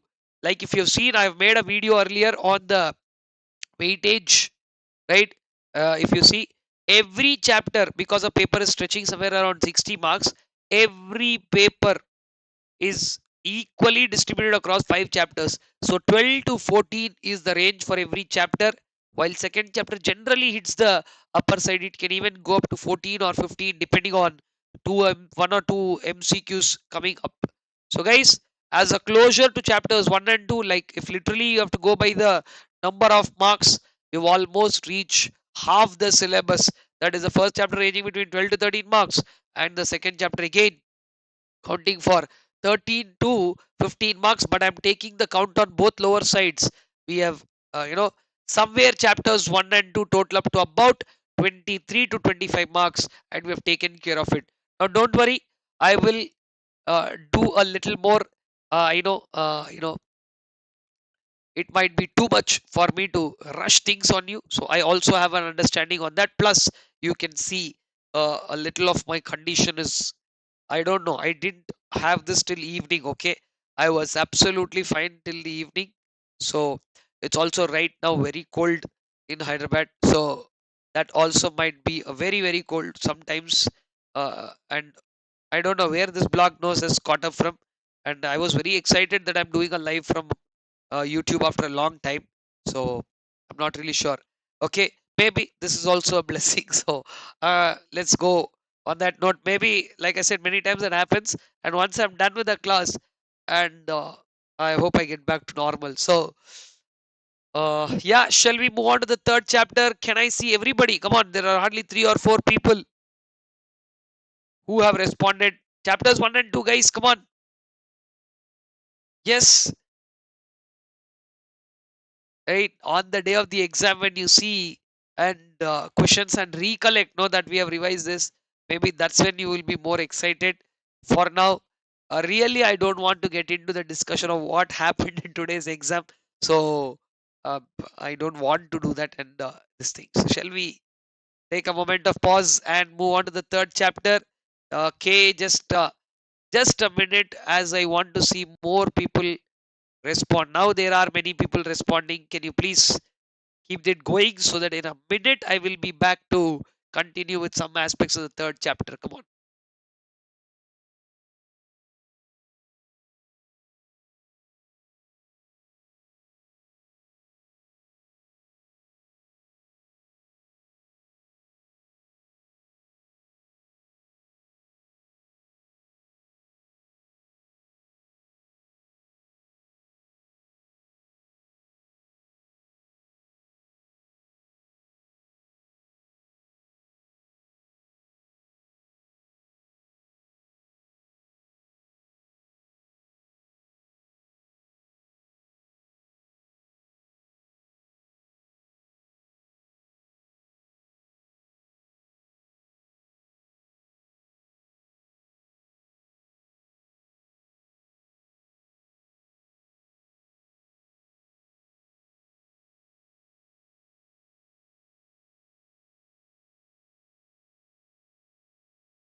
All right, guys, I see a positive comment out there, and we are ready for chapter 3. Let's go on it then. Now, what we can do in terms of chapter 3 is I will take you through some very interesting aspects of chapter 3, starting with one of my favorite questions that always have been the examiner's favorite also is the Mendelow's matrix. Let's straight away go attack Mendelow's matrix there. Right now, you can see before I discuss Mendelow's matrix, you need to understand stakeholders, right? So, one of the very important points about a stakeholder is he's having some kind of a connect to the business, and there are two words which are very close into this story, which is called power and influence, right? And then interest, power or influence, however you want to call it. And on the other side we have something called as interest. So there are some people who have high power. Okay, there are some people who have high power, but they're not really interested. Okay, they're not really interested. But some people have both. They have high power and high interest. That is also quite a possibility. Now, another important thing is that the combinations work, in different ways. So let's move on to talk about first of all the broader definition of internal environment. Since it is already available there, I'm seeing individuals, sum total of everybody, people, individual, process, infrastructure, the equipment, authority, power, responsibility, everything, the culture ingrained, values, ethics, all built in, everything together. That is what an internal environment is. And the first thing that we have to understand about is the stakeholders. Key stakeholders are shareholders, CEOs and board of directors, major vendors, consumers, employees, banks, everybody who have some kind of a stake with the business. They're all stakeholders. But what is very important from Mendelow's matrix point of view is that you can power interest matrix is the other name for this. Where did they derive the name? Okay, let me tell you that they derived the name from two things. One is the power, which is the ability of people to influence. I don't know if I've not, yeah, written the meaning here, but if you can see on one side you have power there, right? Power is the ability of people to influence, and interest is the amount of uh, focus or interest that you have in the well-being of the organization. Now, if you say a lot of people, you can see that when they are talking about well-being of the organization, they only think it's about money. No, money is not the only thing about the well-being. So if organization gives good results, it is about well-being, but otherwise not. No, that is not the criteria, right? So when you talk about the well-being of the organization, it is about its safety, security, presence, longevity. More importantly, all these are some of the important points down there. Okay, so that is about the power sector and interest. The words meaning: power means ability to influence, and interest means the interest in the well-being. Now, power can be categorized as high and low. As you see here, you can categorize them as high and low. Similarly, interest can be categorized as low and high. So considering this, 1 2 3 4, a 2 by 2 matrix is being framed, right? Now, what do you take here in a 2 by 2 matrix? Two factors, right? Now if the power is high and the influence also high, you can see that these are some people who have a really strong influence on the organization. They are who? Key players. Box point number 1, I mark them key players. They are shareholders, CEOs, board of directors who have both high power and high interest in the organization. High power and high interest in the organization. Now 2, if you see, the second box is about people who have high power. You know who these are? Government. But they're less interested in your organization. In fact, I should say they have the lowest amount of interest. Array, whether your organization is good or bad, why are they even bothered? You get the logic? Why are they even bothered? They're not even bothered, right? So until they're not bothered until a time when you don't do anything wrong. So governments are only expecting you to stay in compliance with whatever you're doing. Okay, so on that note, compliance is what they expect. When you fail to do that, then they will suddenly show that they are powerful, then suddenly they'll be interested in your business. But other than that, on a normal day, there are some people who have high power with very low interest in your business. You just keep them satisfied because they have power. You keep them satisfied. Banks, governments, customers, the people who have to be kept satisfied. Then there are some people who you just keep them informed, right? They're nice people. They have high interest in your business, like our own employees.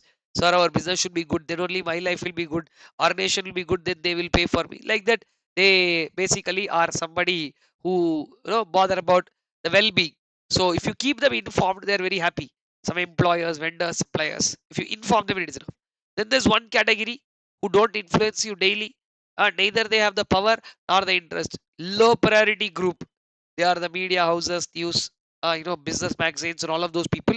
They really don't care about your well-being, nor they have any power to influence you. But all this is good until a time. Okay, now listen up. Very interesting and important point.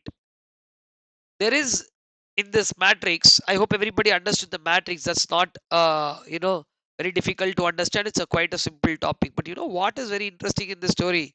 The part that is very interesting in the story is dynamic nature of this. There's a dynamic nature of the stakeholders. Stakeholders tend to change. So what are you saying? Yeah, today who's in a keep satisfied role suddenly can move to a key player. So how do you think that is possible? I'll tell you how do you think that is possible. That is, you keep somebody satisfied. Okay. Now when you keep somebody satisfied, they are in which box? High power.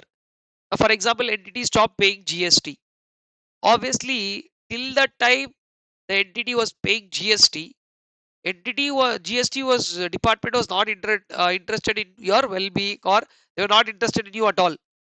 But the moment you stopped paying, GST officer sent you a notice because he has high power. He will use the power. Now suddenly becomes interested in you also. This is called dynamic nature of the stakeholders. What is it called? Dynamic nature of the stakeholders. So all that you have to understand from Mendelow's matrix is, of course, the classification is amazing, but after the classification also, these stakeholders have dynamic nature. Another point I can give you to understand this is the fact that media houses, they are falling in low priority category, but 6 months later you are going to get an IPO. Anything that any media house writes about you in the paper will become a very important thing for your subscription, right? A media house was asking the interview of a CEO from a long time. He's been denying, okay, I won't give any interview and all he was telling. But suddenly, the media house wrote a segment in the paper saying that from 6 months we are asking an interview. The CEO is denying. Is there anything fishy? Like that, they put a question mark. All these days they never bothered. Soon my IPO is coming. Now you want to trigger up something, huh?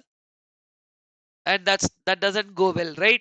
So which is exactly what we need to be kindly bothered about. Suddenly a low priority person becomes a uh, high power, and still their interest is low only, but they got high power, so they move from low priority to keep satisfied. So you have to keep them satisfied by either giving them an interview or doing something. Just keep them satisfied. Okay. So that's a very very interesting concept, guys. Understanding key stakeholders using Mendelow's matrix. I hope you guys have gotten that. I will now be moving to strategic drivers. Four strategic drivers are there, right? We will cover four strategic drivers, also the overview of that. Okay. So Mendelow's matrix, is that okay? Come on everybody.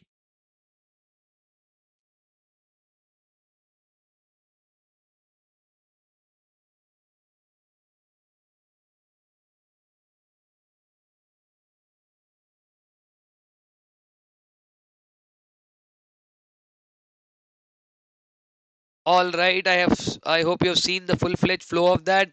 Let us now move on from Mendelow's matrix to key strategic drivers. Guys, a very, very, very simple and a very interesting topic, key strategic drivers. Alongside the topics that we have discussed in the past, one of my very favorite exam questions is the strategy group mapping.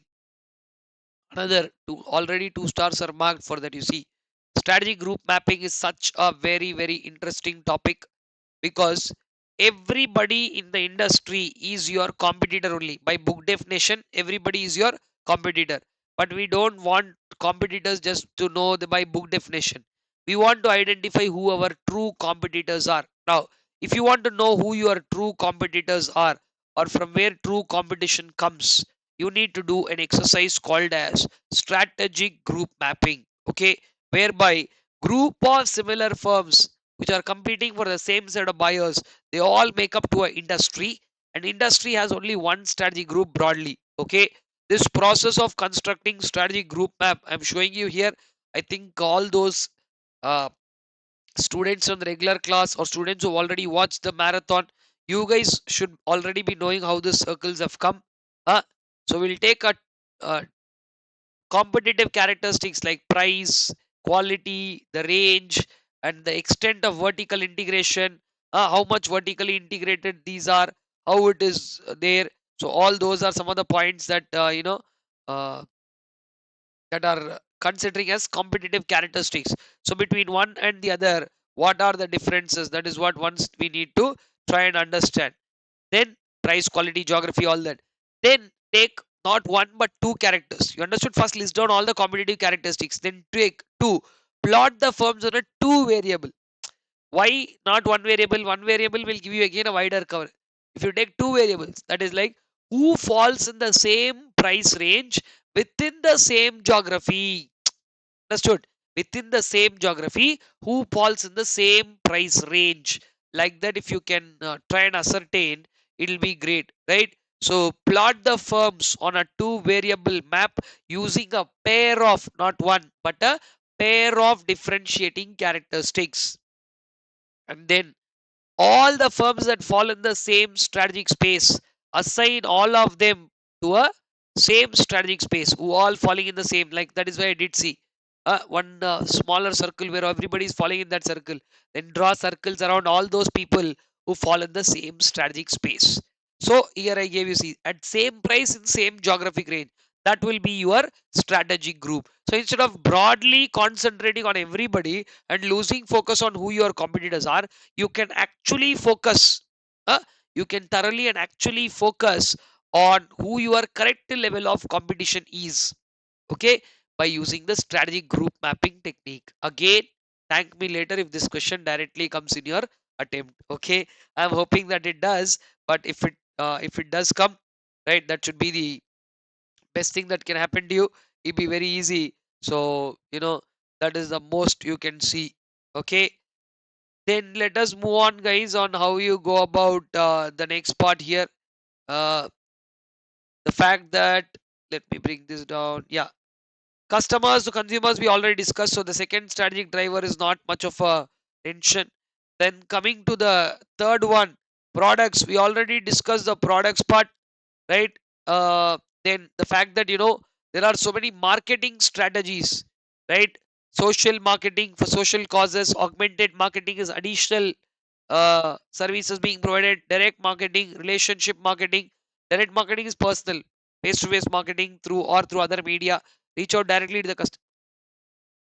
Relationship marketing is about building strong value driven or value laden relationships, followed by services marketing, place marketing, person marketing, and organization marketing. 5, 6, 7, 8.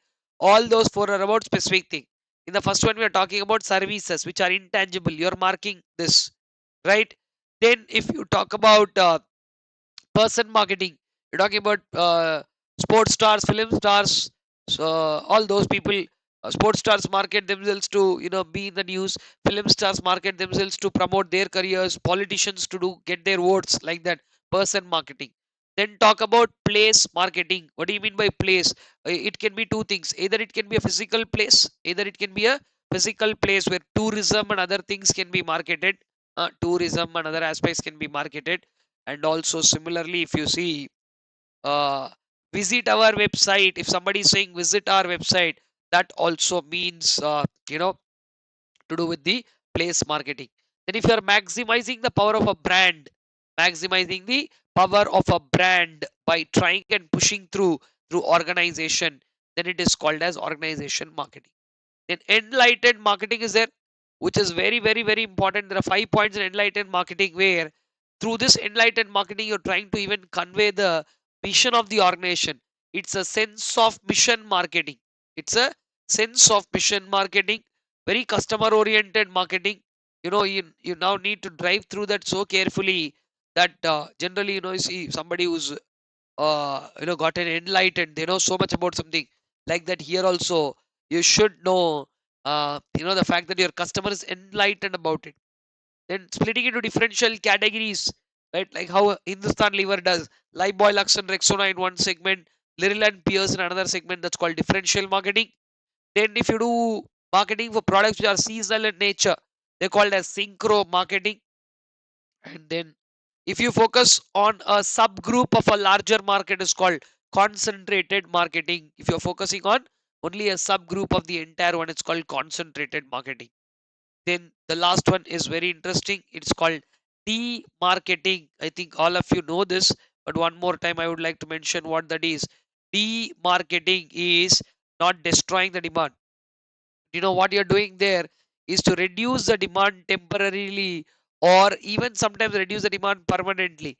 But the fact that you're trying to reduce demand by doing a technique called as demarketing, it is not bad, guys. If you want to regulate the demand, there's definitely a scope for doing demarketing.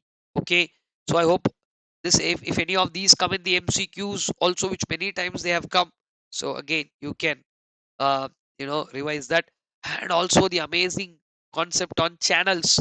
There are three, yeah, there are three channels that are very very important. Sales channel, through which your product is ultimately made, delivered to the customer. Are you doing through an online channel, retail channel, wholesale channel? How is your product being delivered to the customer is called the uh, I mean the sales channel. Are you doing it directly or through distributors? That is a question on sales channel. Product channel is how your product is getting delivered. Are you using a logistics, right? How the product is going and placed into the hands of the customer. And very important channel for success is service channel, guys. I have to recollect the word that we are talking about. These are called strategic drivers. And you know what is the definition of strategic drivers? Something that differentiate between you and your competitors. So your sales channel can differentiate definitely between you and your competitor. Product channel can differentiate between you and your competitor. Service channel can differentiate between you and your competitor. If somebody doesn't do service and you do that service properly, there also there can be a tremendous change in the strategic driver philosophy. Okay, so I think, right, roughly we are about 2 hours time, and this is what I've planned for. I will definitely do two more important points that I want to uh, do, and then I will give you an insight on what you should do for the balance. But everybody, strategic drivers, are you clear? Four of them. Definitely something from this can be in your exam, either as an MCQ or as a direct question. You can expect, and I think we have revised all of it. Okay, I can see a comment from somebody which is asking, sir, if I do only this, is it enough? If you're right, I don't think it's appropriate to answer that question. This definitely will guide you very well across the three chapters. But if you do only this, you're taking a chance. So it will be a very good revision that I can tell, because you can see the chat. Many of them have enjoyed the revision. They have done that. But only this, maybe I can top it up because you have the next 4 days break until your exam. The next thing that you can do is to visit. There's a 9-hour marathon. Split it for 3 3 3 for the next 3 days. I think you should be able to cover the whole strategic management syllabus way more comfortably. Okay, because of course you should not be using everything only for this. You might as well use a little time for audit, because that is also there. But it's just like how you balance. Plus, you also have festivals. So I know what is the story, right? So, guys, I want to quickly discuss with you about two topics. One is called the core competency, other one is called the competitive advantage. So if you want to build a core competency, with that I will wrap up also by giving you an insight on what should you do for the other two stages, right? I mean other stages as other two chapters as well. So building core competencies are about establishing combination of skills and techniques rather than having an individual skill and technique. If you have an individual skill and technique, you can apply it only in one area. But if you have individual combination, you can apply it across the organization. When you are able to apply it across the organization, that is only called as a core competency. That is only called as a core competency. It is something to do with how you understand this piece of your own combination of skills and techniques. There is a unique way of blending these. Okay, CK Prahlad and Gary Hamel are the two people behind this who said that look, this is your core competency, which can turn out to be the unique strength of the organization. They are the ones who defined this concept of core competency. Now, having said that, they also told three conditions. They also told three conditions. You know what those are? One, that you have to be different from your competitors. You can't have identical things and say we are different, so you have to have something that is definitely different from your competitors. Two, there should be a lot of aspects that you do which deliver value to the customer, and more importantly, the set competency should be applied entire organization, not one area. Okay, if you are uh, you know uh, doing something in the likes of, what do you say, a value chain, wherein we talked about very activities, managing linkages, that be a very great thing. So if you are able to manage linkages, which are the hidden part of this, then that is only called as application of competencies. So three areas or three key conditions that have to be met are competitors differentiation, customer value, and application of competencies. If done right, these core competencies, when applied in the right manner, will get you competitive advantage.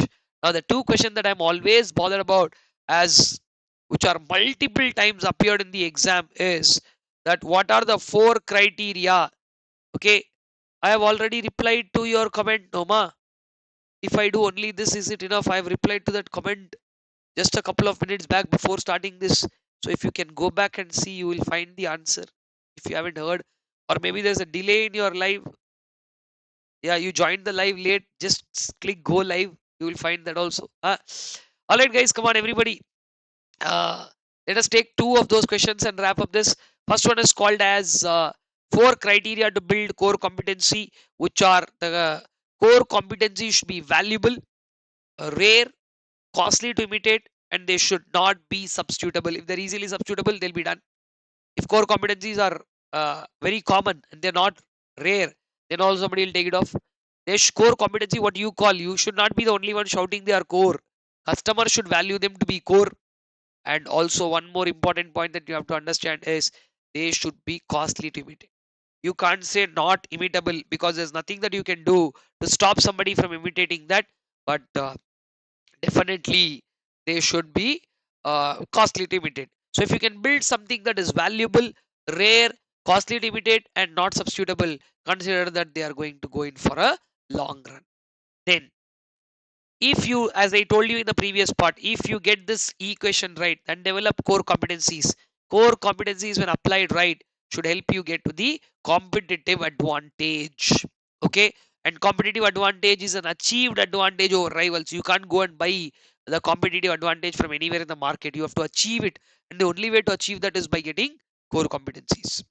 So get core competencies, they will help you get competitive advantage. Now once you get a competitive advantage, you have to sustain it for a longer period of time.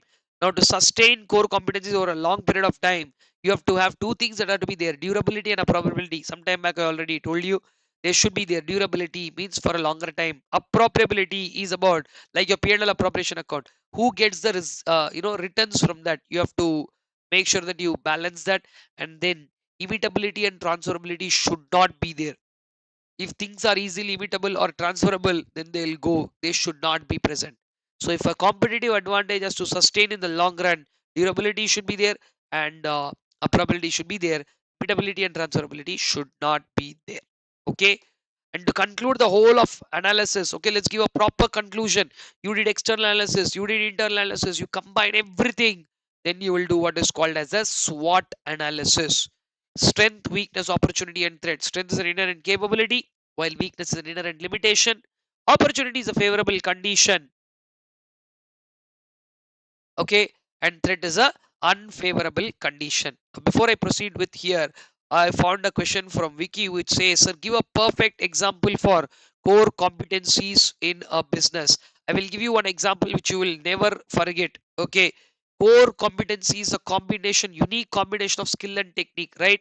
So you remember, what is Swiggy's core competence in Instamart? Fast delivery. Fast delivery. How is it happening? Because they have strategically located the warehouses, right? And they have assigned some people to sit at the warehouses, so that the moment they get an order on Instamart, that is order, they have established such a neatly designed system.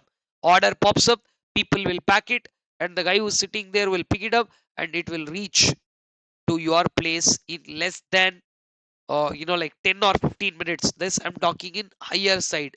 If by chance you stay close to that warehouse where they've get up, again, warehouse is not something that you can imagine. It could be in a residential area, they are taking a small place, or maybe they're taking a big house and putting that as a warehouse nowadays. If you see how these guys have started operating, right? uh, if I open my Instamart now, it shows 4 minutes. I have one right next. Zepto says 7 minutes. Blinkit says so. In all top areas, all of them have mastered the core competence of delivering faster. Good that you asked that question, Vicky, because I would also like to clarify another point to people, that if we have a core competency, others in the world should not have that is a wrong notion. Many people think that, right? And that is not correct. The same core competency that we have, others also can have, but how you apply that becomes a challenge, right? If you want to know more about core competencies, go back to the Michael Porter's value chain analysis topic and read it carefully. The primary activities, support activities, the way you do them, that can emerge as your core competency. So faster delivery can be the core competency for somebody. HR strength can be a core competency for somebody. HR strength is like, think of companies like Microsoft or Google. Their people, they don't quit easily and go, so they have a strong HR. So like that, you know uh, the fact that core competencies are so good. I hope that clarified. Then coming back to strength, weakness, opportunity and threat, guys, to sum it up, you can go for anything there. SWOT analysis is just about plotting them in 4 boxes. SWOT analysis is just about 4 boxes, and it is going to provide you a comparative framework. Okay, it is going to provide a comparative framework. It enables a strategist to compare. But to compare, you have to use a toast matrix, which was proposed by somebody called Heinrich, not part of your syllabus, right? And I think that sums up the story. SWOT is not a comparison, it is a comparative framework. So, guys, largely through this session, I have tried to cover. We promised that you should be able to touch at least 30 marks in 2 hours. I think we have done more than that. So what do we do for the balance 50% of the syllabus, right? Is or balance, what do you say, the other parts? You can refer back. There are marathons. Yeah, any marathon would do. I think that question also, which marathon should I refer? See, all marathons are about the same. The one with 9 hours 45 minutes has little more of writing, and the second one, since a lot of writing has already been done, that was used to revise, just like how we revise now. So any marathon you do, you should be be able to cover the topic. Another part of your question was, can I write only what I wrote here? No, you have to write the full sentences. That are as much as, if you just write what I wrote here, you may not be able to get the full marks. This is for you to remember, guys. Come on, you cannot expect now like you write 4 boxes, I mean like 4 boxes or 4 side heads and get that, right? So please do refer to the module. There also a lot of content is not there, because sub point, obviously this is a handwritten note. How do you expect me to describe it in handwritten? If I can describe the sub point also in handwritten, won't it be the notes again? Okay, come on. I think that sums up the purpose. So yeah, this is absolutely meant for a rapid revision, right? I hope that answers your question. All right, guys, so on that note, if anybody has any questions to ask with regard to anything, I'll just take a couple of minutes to answer those. And otherwise, now I would first give you an advice on quickly hopping on to, now that you have done a very rapid revision of these topics along with me in the last 2 hours, you can straight away jump to after this topic in our marathon, and that piece also is quite rapid, and you can obviously go forward with doing the Michael Porter's generic strategies, followed by what do you say? Michael Porter generic strategies, followed by the corporate level strategies, and then you should follow it up by portfolio analysis, wherein a lot of people already like the ADL matrix. So I will let you watch those topics in detail. But these first chapters generally they are very easy and quick to revise. So that is why this did that little piece. On the other hand, so those who are looking for any suggestion, either you go for the like the latest marathon, whatever is going to be tagged along to this video in the description, go directly into the stage 3. Wherever I call it a stage 3, go there. I think from there another 3.5 hours of discussion would be there. So you should be able to pull that off comfortably. Then on another day you can come back and do the first half on a 1.5x. Okay, so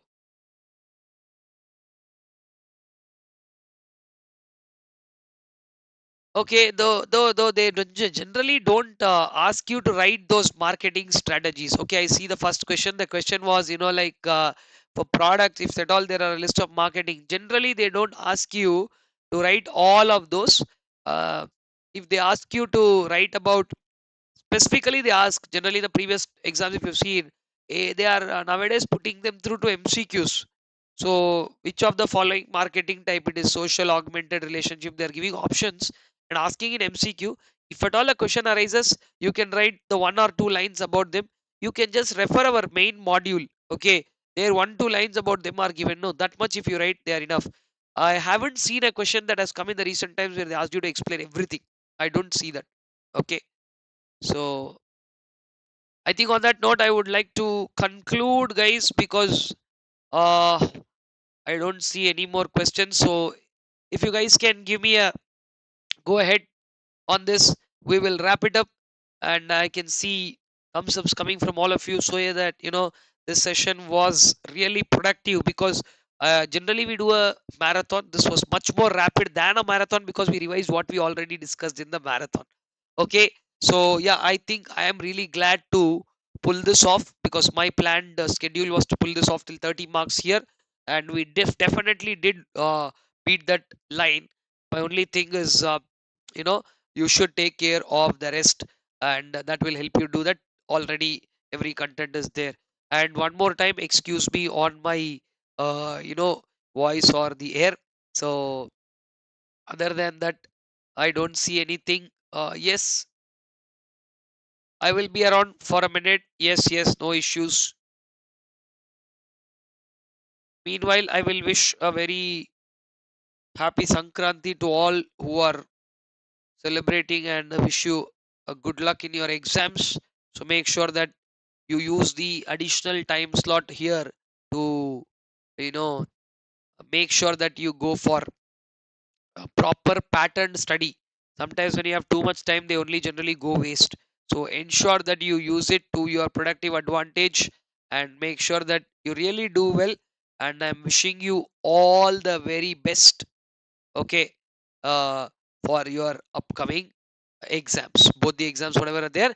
I'm wishing you all the very best for all of that. Okay, and on to close it, a product or service definition is given for that I need to. If you are asking that you have to, if they are asking you for product, generally they'll ask you what is a product and what are the 5 characteristics. That question has already come in the exam. So there you can write what is a product or a service. You can as well write the description of product service. You don't have to write the 13 forms of marketing anywhere. Just the 5 characteristics of product. If you write, that should be enough.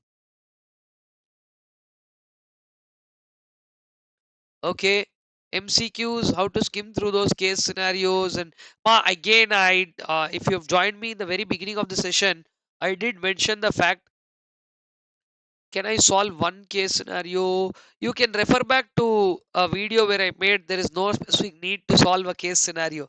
Actually, if you see these case scenarios, actually in the regular class I solved 25 of those. Okay, so the fact that one thing that our guys know in common is, if your knowledge is really good surrounding a case scenario, you would definitely not have a problem in addressing it. Okay, institute has released a 30 case scenario booklet. You can take that and just go through one or two case scenarios, you will understand what I'm trying to say. Because if you have good knowledge of the subject, it's just that you have to choose in the options. So you know, I think that answers the question that you are asking for. There's no problem in solving a case study, but the fact that, uh, if you have the knowledge, you can do it by yourself, which is not needed. You definitely will not need to do anything specific. In fact, if I am the one, I will directly go to the exam after studying my concepts thoroughly. Even if I don't practice a single MCQ, I should still be able to get the maximum possible marks. Only I'm banking on my conceptual strength. Okay, costing was tough today. That is why I told I don't want to talk about that, because I have had mixed feedbacks and I don't want to spoil anything around that. Yes, hope you will do well. No, you will really do well. And again, just stay focused, because what's gone is gone, right? Just stay focused on what you do. Make sure that you make the most out in the next two subjects. Okay, so on that note, guys, I would like to bid a goodbye for now. And once again, thank you for joining the live session. Like I said, I used to come live very often back then. In there was a time when you were way back in school. So that was even before the YouTube exploded. It's pre-COVID. So I used to do a two live sessions every week. So back then, there was a time where I was doing a lot of YouTube. So kind of like, introduction, growth, maturity. This is maturity, saturated. So I haven't been doing that lately. So it was really good to connect with you guys live, and I hope this live did serve a purpose, right? Uh, from wherever the MCQs are asked, like I said, you don't bother about that. Just stay focused on your concepts, revise well, and go. You should be confidently be able to, solve them up. Okay. Um, I don't really have any tips for financial management. Sorry, my bad. I am very open about it. I don't want to give any tips. Because I am really honest on that. I don't have any clue. I'll be very honest. I don't even know the full syllabus. Okay. So on that note, I think I've done my job, my part of it. I'll try and catch up back with you guys in the paper discussion session, or things like that. I generally don't want to do that also, but whenever possible in the future, I will try to catch up with all you guys again. And for now, I'm wishing you all the very best one more time, and all the very best for all the future endeavors and the exams